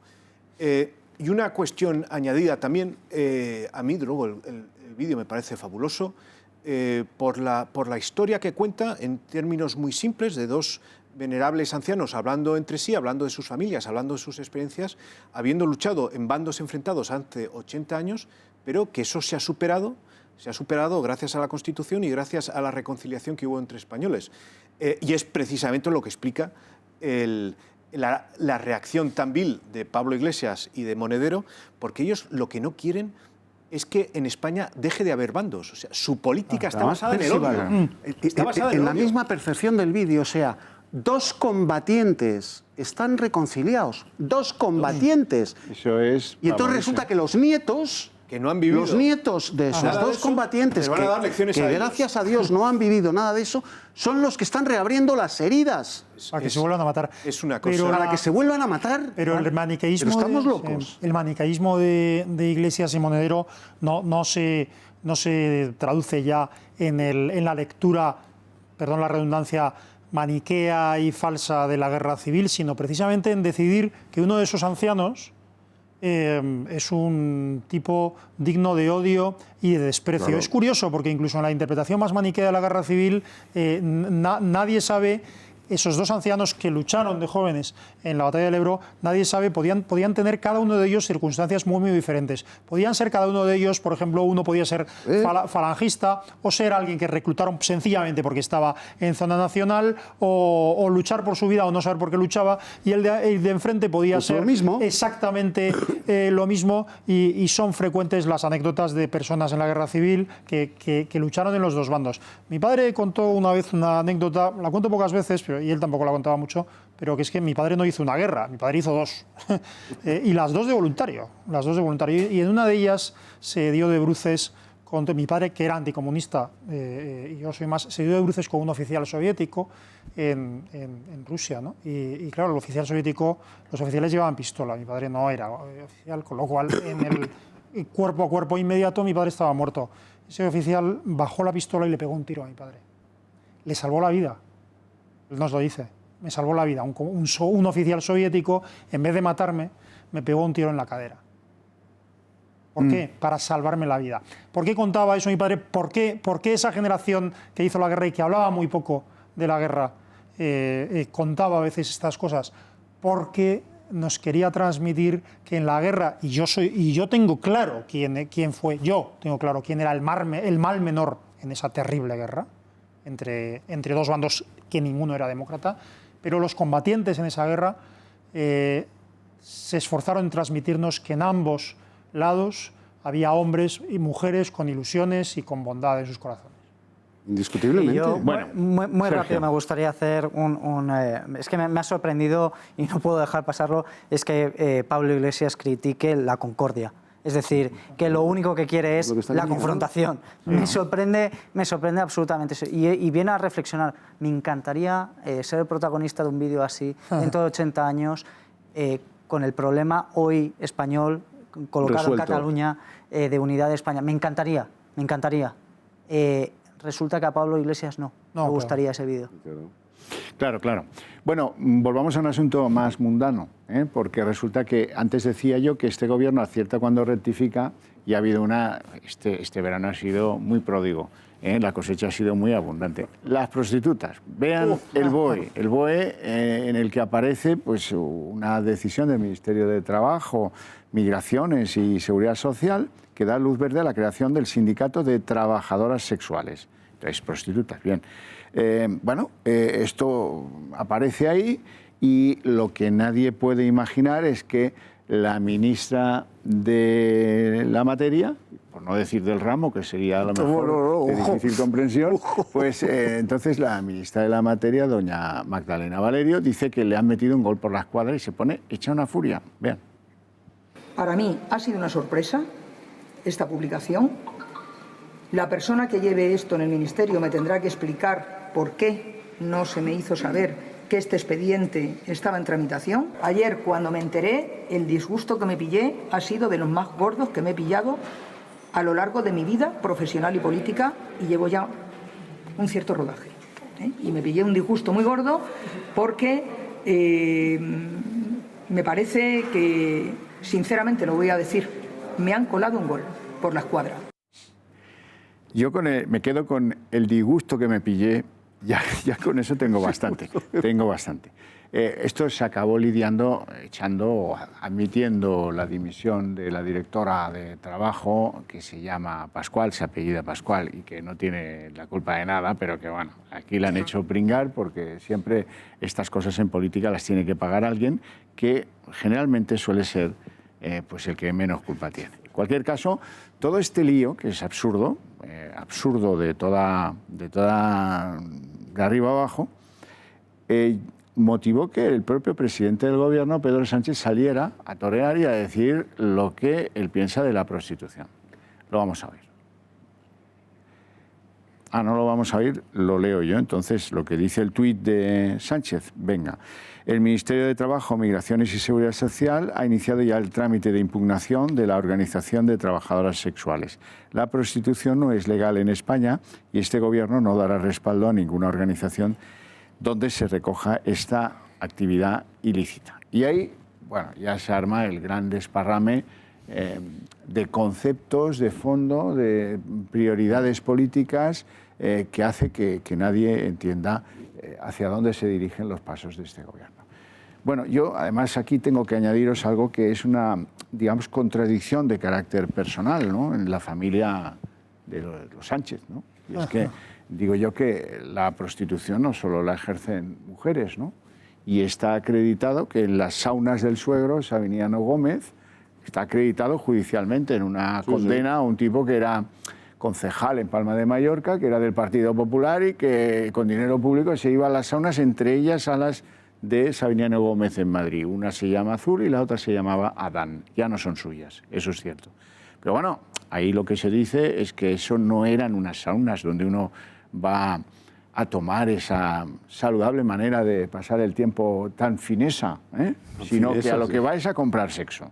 Eso lo dice una sentencia judicial de la Audiencia de Palma. Bueno, pues Sabiniano Gómez ganaba buen dinero con este asunto. Bueno, a pesar de eso, pues vendió las saunas porque, claro, supongo que alguien debió advertir que en el programa electoral del 2015 el Partido Socialista llevaba el compromiso de ilegalizar y perseguir la prostitución. Claro, todo esto era un maremoto ahí que no se comprendía nada. Solo si me dejas una cosa, claro.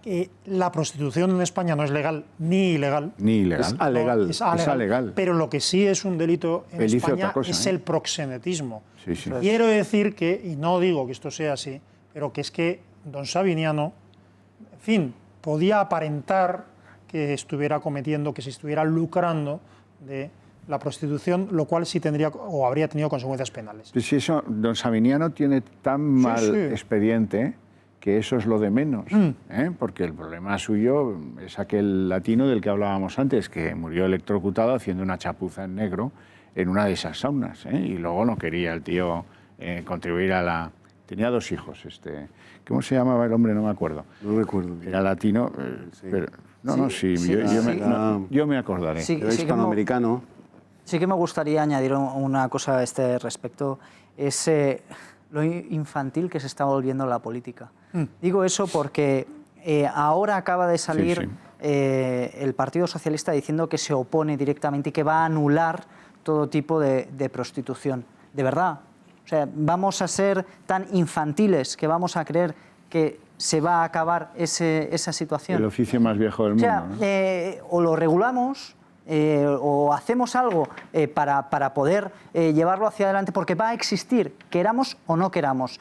Se ha intentado acabar siempre con la prostitución y siempre está ahí. Por lo tanto, de verdad, volver a ser tan infantiles diciendo que estas trabajadoras del sexo y trabajadores, porque también los hay, en este caso era una asociación, organización de trabajadoras, pero sí que hay de otro tipo. Por lo tanto, lo que hay que acabar es con las mafias, con las tratas de blancas, con todo lo que sea la explotación sexual.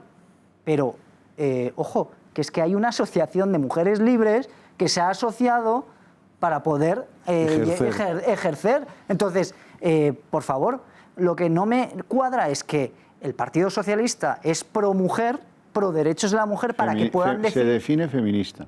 Bueno, me tendrían que definir... El gobierno lo ha considerado así. Me tienen que definir qué es el feminismo, entonces a partir de ahí yo podré entender qué es para ellos el feminismo. Porque el feminismo, si para mí es dar autoridad a la mujer para que decida, entonces podrá decidir si ejercer la prostitución o no ejercerla, pero no vamos a darle autoridad en aquello que yo crea que tiene que tener autoridad. Eso no es feminismo, ¿eh? Ojo, que nos estamos... Entonces que se defina, porque creo que tienen algo desfigurado todo eso, representación de derechos.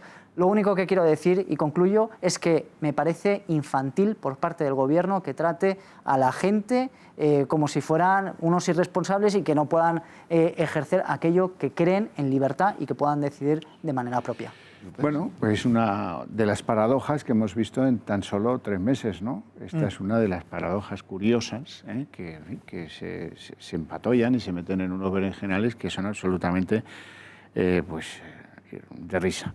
La inmigración, se hablaba aquí antes, ese es otro absolutamente claro. Resulta que, bueno, lo extraño es que la gente comparte algunos de estos mantras, ¿no? Y se los hace suyos y me siento orgulloso de que mi país recoja desnutridos y gente que viene de las guerras. ¿Qué guerra hay en Camerún? ¿Qué guerra hay en Senegal? ¿Qué guerra hay en Mauritania? ¿Y los desnutridos cuáles son? ¿Esos que vemos en los vídeos? ¿Esos que bajan del Tarajal? Bueno, que una cosa es lo humanitario, otra cosa es ser memo absolutamente a la hora de desmenuzar este problema en el que han querido ir más allá de donde debían y luego han tenido que rectificar, que es un poco la cuestión. Este gobierno siempre acierta cuando rectifica.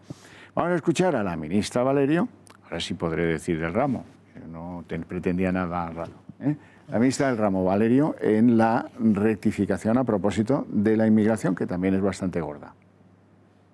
Utilizar términos como avalancha, invasión o hablar de millones de africanos dispuestos todos a venir de golpe a España genera, a mi juicio, de una manera irresponsable, una alarma social injustificada y además es que sencillamente no se corresponde a la realidad.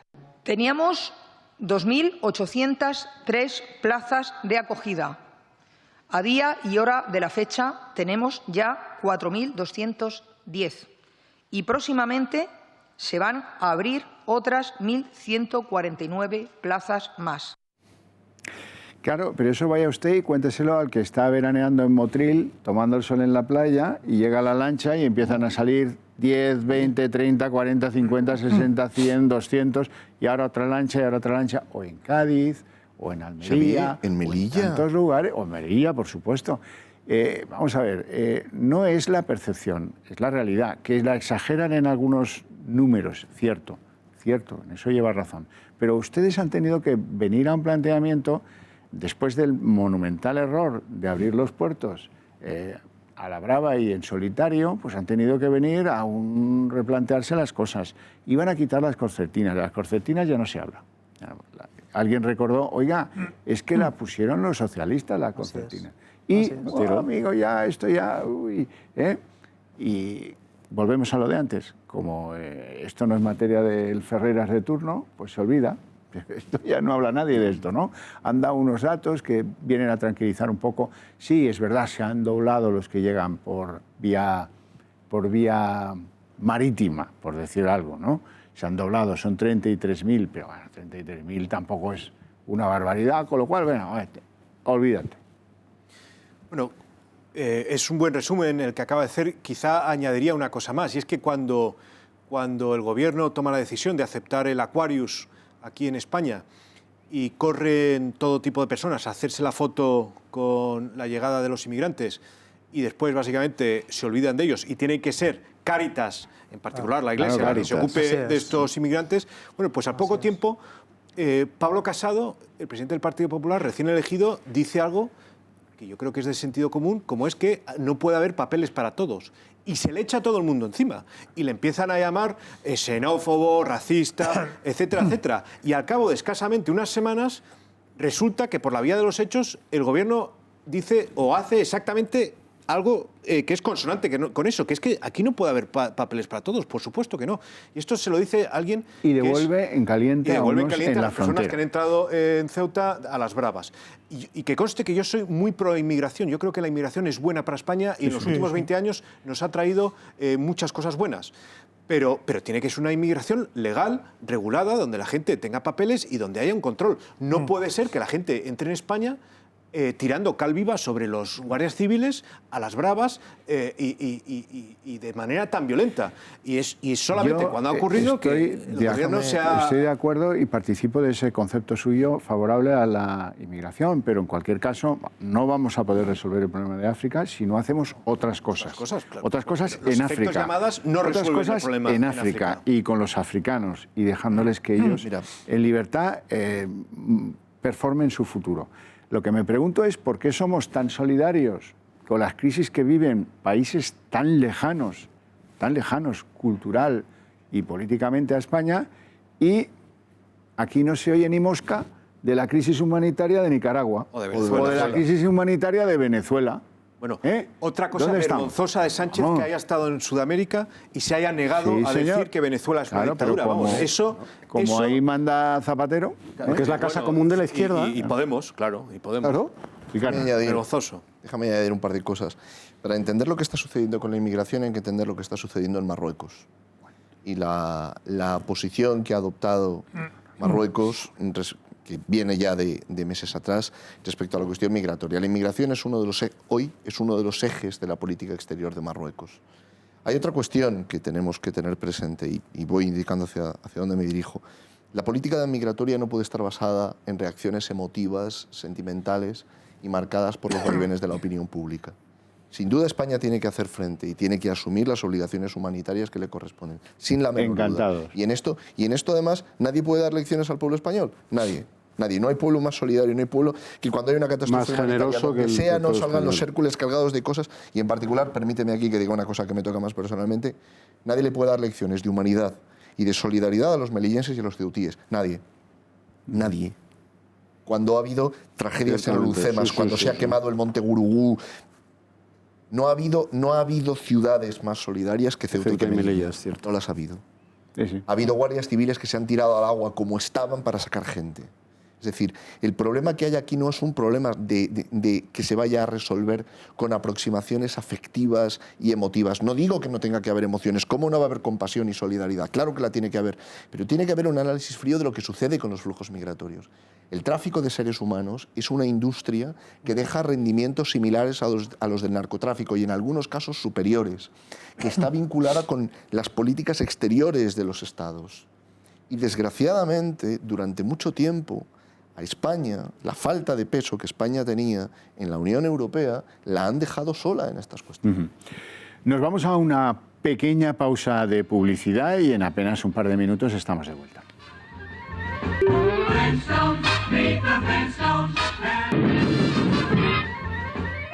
Bueno, antes de abrir un nuevo capítulo, en la pausa decía don Sergio Brabezo algo que creo que es importante que ustedes conozcan. El número de personas que han sido rescatadas de una probable muerte en el Mediterráneo por las Fuerzas Armadas Españolas. Así es, alrededor de 15.000 personas solamente en el 2018 lo que estaba contabilizado. Por lo tanto, me parece muy importante. Creo que eso también pues, viene a colación a lo que decía Percival, que hablaba sobre quién al final está ayudando. Pues han sido otras instituciones y no el Estado tanto que hablaba. Bueno, el gol por toda la escuadra se lo van a meter a los españoles con el paquetazo fiscal que nos viene encima, con sus contradicciones y sus rectificaciones, que son pues la marca de la casa del gobierno Sánchez. Por ejemplo, dice el presidente en una entrevista, creo que es esta entrevista con Pepa Bueno, que tan masajeadora ella. Bueno, pues dice el presidente, va a haber un impuesto sobre el gasoil. Dice la ministra del ramo, no, esto es un globo sonda. Y salen a rectificarse, a puntualizarse, total que nadie sabe qué es lo que a ciencia cierta se va a hacer. Lo peor de todo es, desde mi punto de vista, el aumento más político, más ideológico, a eso que la ministra Montero dice que son las rentas altas y que eso se hace por justicia social. Esto es por ideología. Miren, si al PSOE le importase un guano la justicia social en este país, las comunidades históricas gobernadas por socialistas no tendrían un punto y medio, 2 puntos más de contribución a la hacienda pública que las que no son socialistas. En las comunidades socialistas, si al PSOE le importara un guano esto de la justicia social, pues estaría bonificado el impuesto de sucesiones. Como saben ustedes, en Asturias o en Andalucía hay miles de personas que cada año se quedan sin poder recibir la herencia de sus padres y de sus abuelos porque no la pueden pagar. ¿Y eso dónde pasa? En las comunidades gobernadas por socialistas, muchas de ellas con apoyo de Podemos, otras, por cierto, con apoyo de Ciudadanos, que en este asunto de la bonificación en parte de las sucesiones tuvo que poner pies en pared y hacer que la señora Susana Díaz pues, se arrodillase y redujera un poquito lo que era ya un escándalo monumental. Pero a lo que vamos. El gobierno del señor Pedro Sánchez por la mañana recibe a Pierre Moscovici y le dice que sí, a la orden, seguiremos el camino, la senda de la virtud, cumpliremos con el déficit previsto en los presupuestos. Entregaremos en octubre los presupuestos. No sé cómo se atreve a hacer el presidente esa afirmación, porque esto está muy, muy, muy verde y estamos pues en septiembre. Y por la tarde, gran escenario para recibir al obrero Pablo Iglesias, el obrero del chalet, que llega allí y le dan todo tipo de parabienes, entre ellos el poder hablar solo de lo que ha tratado con el presidente, cosa que no se ve a menudo. El presidente pues, si acaso sale a la vez o sale más tarde. Lo lógico es que salga primero el invitado y luego el presidente y diga, pues sí, pues tal, pues valore el resultado del encuentro. Aquí no, aquí se ha querido premiar la actitud del cogobernante, como alguien decía con bastante ironía hace unos minutos. Vamos a escuchar a Iglesias al salir de la reunión con Pedro Sánchez. Hemos llegado a bastantes acuerdos y que es un buen comienzo. Nuestra voluntad es ser socios del Gobierno y cogobernar juntos desde el Parlamento. De lo que más hemos hablado es de fiscalidad, pero no quiero anunciar intenciones, quiero anunciar acuerdos. Bajar los impuestos a los autónomos, nuestra vía para hacerlo la he explicado aquí, cuotas progresivas y ausencia de cuotas cuando no se facture lo suficiente, y acuerdo para bajar el IVA a los productos de primera necesidad. Hemos hablado también de impuestos de sucesiones, hemos hablado también de impuestos a la banca, de impuestos a las transacciones financieras, pero, insisto, no quiero anunciar intenciones, quiero anunciar acuerdos cerrados. En fin, pues el copresidente, como le llaman ya algunos, sale, dice esto y nadie dice ni nada, nada en absoluto. Pero esto contradice, o sea, no se puede estar por la mañana en la senda de la virtud con Moscovici y por la tarde en la senda del gasto, que es a donde parece llevarnos este encuentro con Pablo Iglesias. Y luego, todos estos disparates en materia fiscal, que es muy importante, es la más importante, probablemente a la hora de construir un Estado sólido que garantice las pensiones, que el Estado del bienestar, esto que se hinchan la boca de decir los políticos, protegemos el Estado del bienestar. Bueno, ¿cómo lo protegemos? Haciendo, dice, que las rentas más altas paguen más, dice la ministra ideológica, la ministra Montoro, que viene de los seres, viene de la Junta de Andalucía. Vaya tela, hay algunas fotos por ahí en Twitter que sale que parece el mural del sheriff de las peores aventuras del oeste. Sale rodeada de wanteds. En fin, ¿por qué digo yo que esto es un error? Es un error mire, vamos a ver, señora ministra, vamos a ver, en España los 4 que cobran 140.000 euros, los afortunados que cobran 140.000 euros al año, ya están cotizando cerca de 80.000. ¿Qué está usted pretendiendo? En España, los contribuyentes, los normalitos, los que no están en esas rentas altas, están 177 días al año trabajando para Hacienda. Los que están en las rentas altas, pues más de 180. Claro, claro. Y esto es así. Y esto es así, y la base doctrinal sobre la que se apoya esto es que España paga pocos impuestos. Comparada con Alemania, España paga poquísimos impuestos. Vamos a ver, de una vez por todas. Lo he contado muchas veces, pero vale la pena dar oportunidad a ustedes de ver dónde les engañan. Si uno dice, esto es lo que recauda Hacienda, los ingresos fiscales, y lo divide por el Producto Interior Bruto, pues sale un cociente bajo, que si uno lo compara con Alemania, parece que aquí los españoles no paguemos impuestos. Pero hace ya muchos años que eso no se calcula de esa manera. Se calcula buscando lo que se llama la herida fiscal. Y la herida fiscal es lo que ingresa el contribuyente, lo que cobra de su salario y lo que paga Hacienda, y promediar esas dos cifras. Y si se comparan entonces los números con Alemania, son absolutamente irresistibles, porque aquí estamos hablando de más del 40%. Bueno, sépanlo porque en esto de los impuestos, donde lo peor es mezclarlo con la ideología. Sí, bueno, es que hay una de las cosas que me hace mucha gracia cuando se dice que en España se paga pocos impuestos, es porque no entienden que en España hay un 18% de paro, es decir, cuando tenemos menos gente trabajando se va a ingresar menos, es algo de cajón. Luego, por otro lado, cuando hablan sobre el impuesto de sociedades, dicen es que en España solamente se recauda un 6%. Solo pagan un 6% las empresas. Las grandes empresas. Las grandes empresas. Hombre, si eso sucediera, pues todas las grandes empresas, en vez de estar en Irlanda, estarían en España. Es que no es verdad. Claro que no es verdad. Ya digo, si fuera verdad, las empresas no se irían a Irlanda, que es a donde se van a pagar impuestos. Se vendrían a España, pero es que esa no es la realidad. La media de la herida fiscal, la diferencia entre lo que pagamos a Hacienda y lo que ingresamos por salario, en la OCDE es aproximadamente el 35%. En España es más del 40%, y esa es la realidad. Y eso lo dicen en todos los organismos económicos internacionales.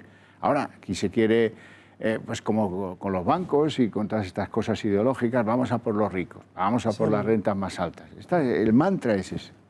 Bueno, además es muy importante recordar el contexto económico en el que se está haciendo esta apuesta por subir los impuestos. Y es el hecho de que hay muchos indicios de que está habiendo un cambio en el ciclo económico y que podemos encontrarnos dentro de poco con una recesión económica. Unos cuantos datos que avalan lo que acabo de decir. El mes de agosto ha sido el peor mes en términos de empleo de los últimos 10 años. El 31 de agosto de este año fue el día con mayor destrucción de empleo de la historia de España, se dice pronto. En un solo día se destruyeron 300.000 puestos de trabajo en España. Es un día bastante negro. El crecimiento en España, trimestre a trimestre, está descendiendo. Es decir, que lo que está haciendo esta gente es equivalente a que una empresa, una tienda, cuando le están bajando las ventas, lo que haga es subir los precios. Es que tendría que hacer exactamente lo contrario.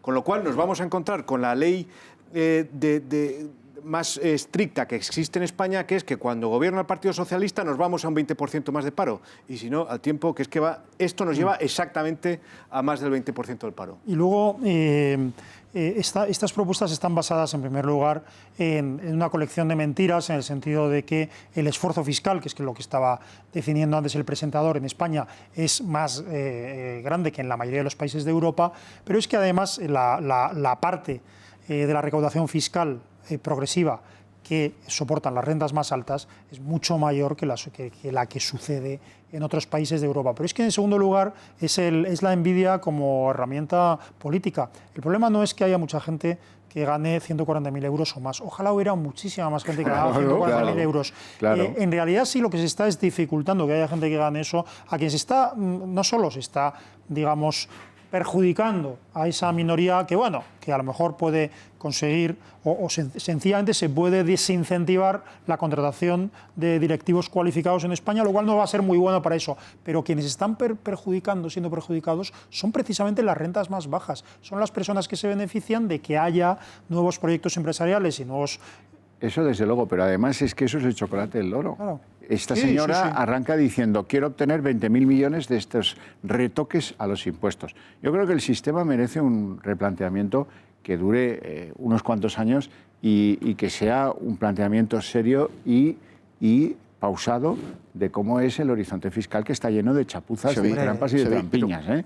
Pero hombre, esto no. Hay que añadir algo. Mira, tienes razón en que hay que replantear el sistema fiscal, pero es que hay que replantear la estructura económica de España. En España, por ejemplo, la industria fue destruida y en buena medida no se recuperó.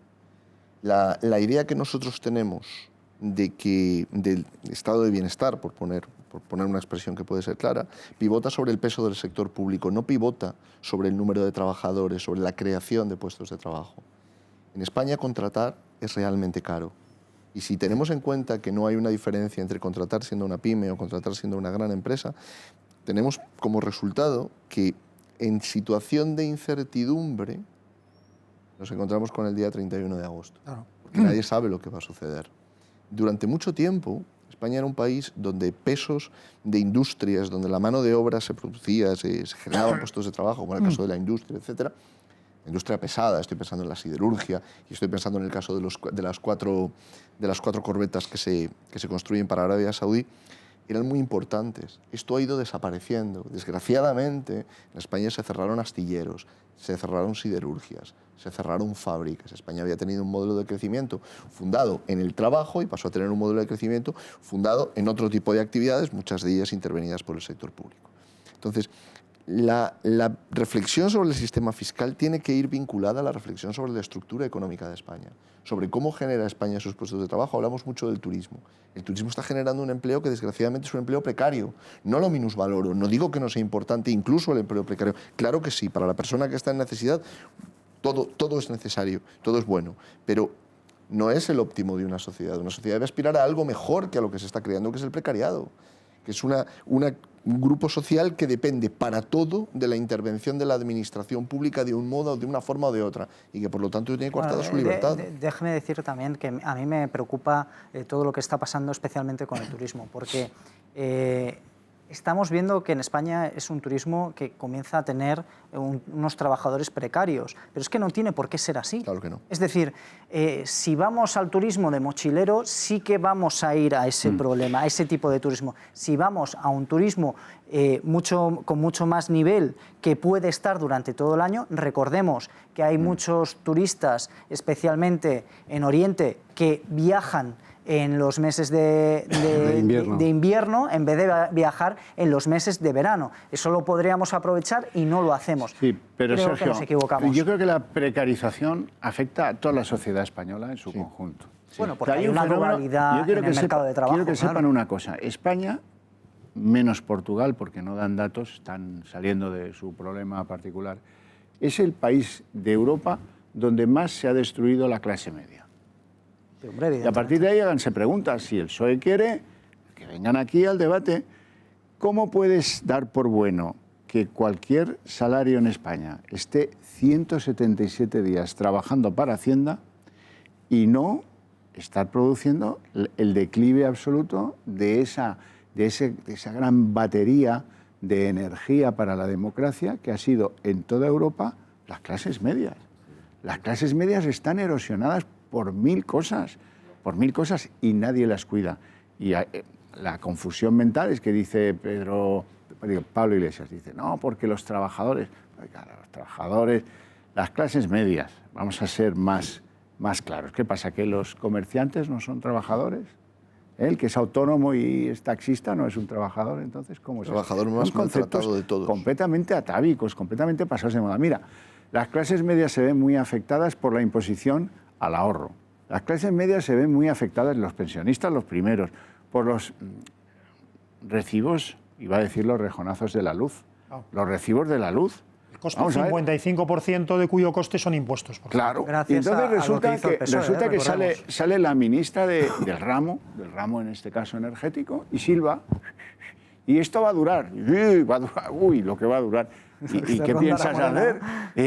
Majá, ¿qué vas a hacer? Porque puedes hacer lo que quieras. Primero, acabar con la doble imposición, de que el impuesto de la electricidad, que es un 5%, subsuma el IVA del 21% que paga el conjunto. Lo mismo si lo gastas que si lo has pagado como impuesto. Puede reducir la fiscalidad, lo que se queda del Estado. Un IVA como si fuera algo de lujo, vamos. Sí, no es un bien básico. No es de primera necesidad, resulta que la electricidad no lo es. Esto, Pablo Iglesias como que no lo sabe. Déjeme dar un dato que me parece muy importante, a mí me parecía abrumador, que era una persona que gana 18.000 euros está pagando de media, una cesta de la compra media, 8.000 euros al año. Es decir, un salario de 18.000 paga 8.000, solo le quedan 10.000 para vivir al año en España. Me parece preocupante decir que hay que aumentar los impuestos. Me parece muy preocupante. Pues en eso andan, mucha confusión, por cierto, porque, vamos a ver, el día, tiene que ser el día en el que pagamos el kilovatio récord histórico más caro a las 9 de la noche de esta semana, no sé qué día fue, el miércoles me parece, o jueves, no me acuerdo. El miércoles pasado. Tiene que ser el día para anunciar el cierre inmediato de las nucleares, siendo que los países con energía nuclear tienen el kilovatio mucho más barato que en España, el industrial y el doméstico. Miren Francia, por ejemplo, que tiene unas 50 centrales nucleares. Tiene que ser ese el día, no debería llevar a la reflexión de decir, bueno, vamos a repensarnos esto, a ver si podemos hacer que esto dure hasta el 2050 y no tirar de energía a partir de gas o de combustibles fósiles, que es mucho más cara y que es lo que dicen, que ha generado el repunte de los precios. La ministra está para la nueva cambio energético, no sé cómo está. La ministra lo que dice es que esto va a durar, ¿eh? Esto va a durar yo. Hasta después de fiestas no veo mejora. ¡Hala! Adiós. Barajas es muy grande. Pero ¿qué demonios es esto? ¿Se imagina que hubiera dicho lo mismo? No hay nadie entre toda la lista de gente que hemos hablado aquí, de los nuevos cargos, los nuevos no sé qué, los ministros, las ministras, ministrines y ministrinas. No hay nadie que tenga una idea que comparta el Ejecutivo entero y que estén dispuestos a llevar a cabo. Es que me parece que en energía tenemos en España un gran problema, causado por el Partido Socialista. Digo porque se invirtió en gran medida en energías renovables con Zapatero cuando la energía todavía no estaba madura. Era un momento de inicio. Ahora sí que está madura ese tipo de energía, ahora sí que es rentable. Ahora lo que estamos pagando son esas grandes inversiones que se hicieron en un momento donde la tecnología no era rentable. Hoy sí. Y ahora tendríamos que ir inmediatamente a hacer acciones de calado rápidas. Uno, bajar los impuestos para esa energía, para que sea más accesible. Y segundo, tener una diversificación de la energía bastante grande, porque necesitamos mantener ese nivel constante de energía que requiere. A pesar de la moratoria nuclear, nos salva en este momento en el mix energético el 25% aproximadamente es energía nuclear, lo cual es llamativo en un país en el que se ha prohibido las nucleares y además, bueno, yo en la Feria de Guernica en el primer lunes cuando me querían poner el nuclear no, yo de nuclear no, yo soy muy partidario, claro, todo el mundo se me... Tú vas haciendo amigos por ahí, ¿eh? Sí, Homer Simpson. Estaba mal, ¿no? Y en los tiempos de plomo. Pero quiero decir que yo creo que el problema ese es el que has dicho, Sergio, pero el problema es mayor. El problema es la presunción de los políticos de decidir cuál es la energía del futuro cuando no lo sabe nadie, ni siquiera los mejores ingenieros o científicos. Sencillamente se debe dejar que dentro del respeto al medio ambiente, a los derechos de propiedad, etcétera, se debe dejar que las tecnologías se desarrollen y que la eficiencia marque el camino. Lo increíble es que todavía, o sea, quiero decir que esto es el resultado de una planificación que resulta el desastre en los años 70 de la privatización nucleares. No, y de la privatización diseñada, por ejemplo, de las centrales, del sector eléctrico en California, cuando se decidió qué tipos, el blackout. Qué cantidad de compañías tenía que haber, de qué tamaño, si los precios liberalizados en la generación, pero no en la distribución. Claro, en el momento en que alguien ya lo puso en marcha, tardó 3 minutos aproximadamente en hundirse el sistema. Es esa presunción de los políticos que creen que pueden decidir qué cantidad de energía debe tener un país en cada fuente, a qué precio, en qué lugares, etcétera. El otro día pasé por delante de Lemoniz, sí, y solo digo, es el monumento a la presunción y al terror ver el enorme cementerio de la central nuclear de Lemoniz que nunca llegó. Pues en billetes es más grande que en obra civil, ¿eh? El tamaño en billetes pegados. Sí. Tremendo. Y en asesinatos. Bueno, no tenemos tiempo para más, pero quiero terminar el programa dedicándoselo a una persona, casi daría igual el nombre, pero no, el nombre hay que decirlo, Pedro Morenés. Pedro Morenés fue cesado ayer por este gobierno, que es muy taimado, porque resulta que el ministro Borrell dijo, oye, aplaudo muy bien esto de que un embajador de España se levante y le diga a un INDEP, oiga, somos un Estado de Derecho, aquí no hay presos políticos, aquí lo que hay es políticos presos. ¿Cómo lo aplaudo? Qué bien, qué bien. Algunos dijimos aquellos días, va a durar, pues hasta ayer, eso es lo que ha durado Pedro Morenés. Y además lo que siento no es que Pedro Morenés era un embajador político, oye, tienen perfecto derecho a cambiarlo, no discuto eso. Lo que discuto es el mensaje que manda al resto de los embajadores españoles que están repartidos por todo el mundo y que son funcionarios de carrera. Chitón, que si no, las pagarás. Pues si ese es el mensaje, vamos finos. En fin, muchas gracias a todos, les deseo un feliz fin de semana, en lo que queda, que ya va siendo poquito, y hasta la próxima semana. Gracias.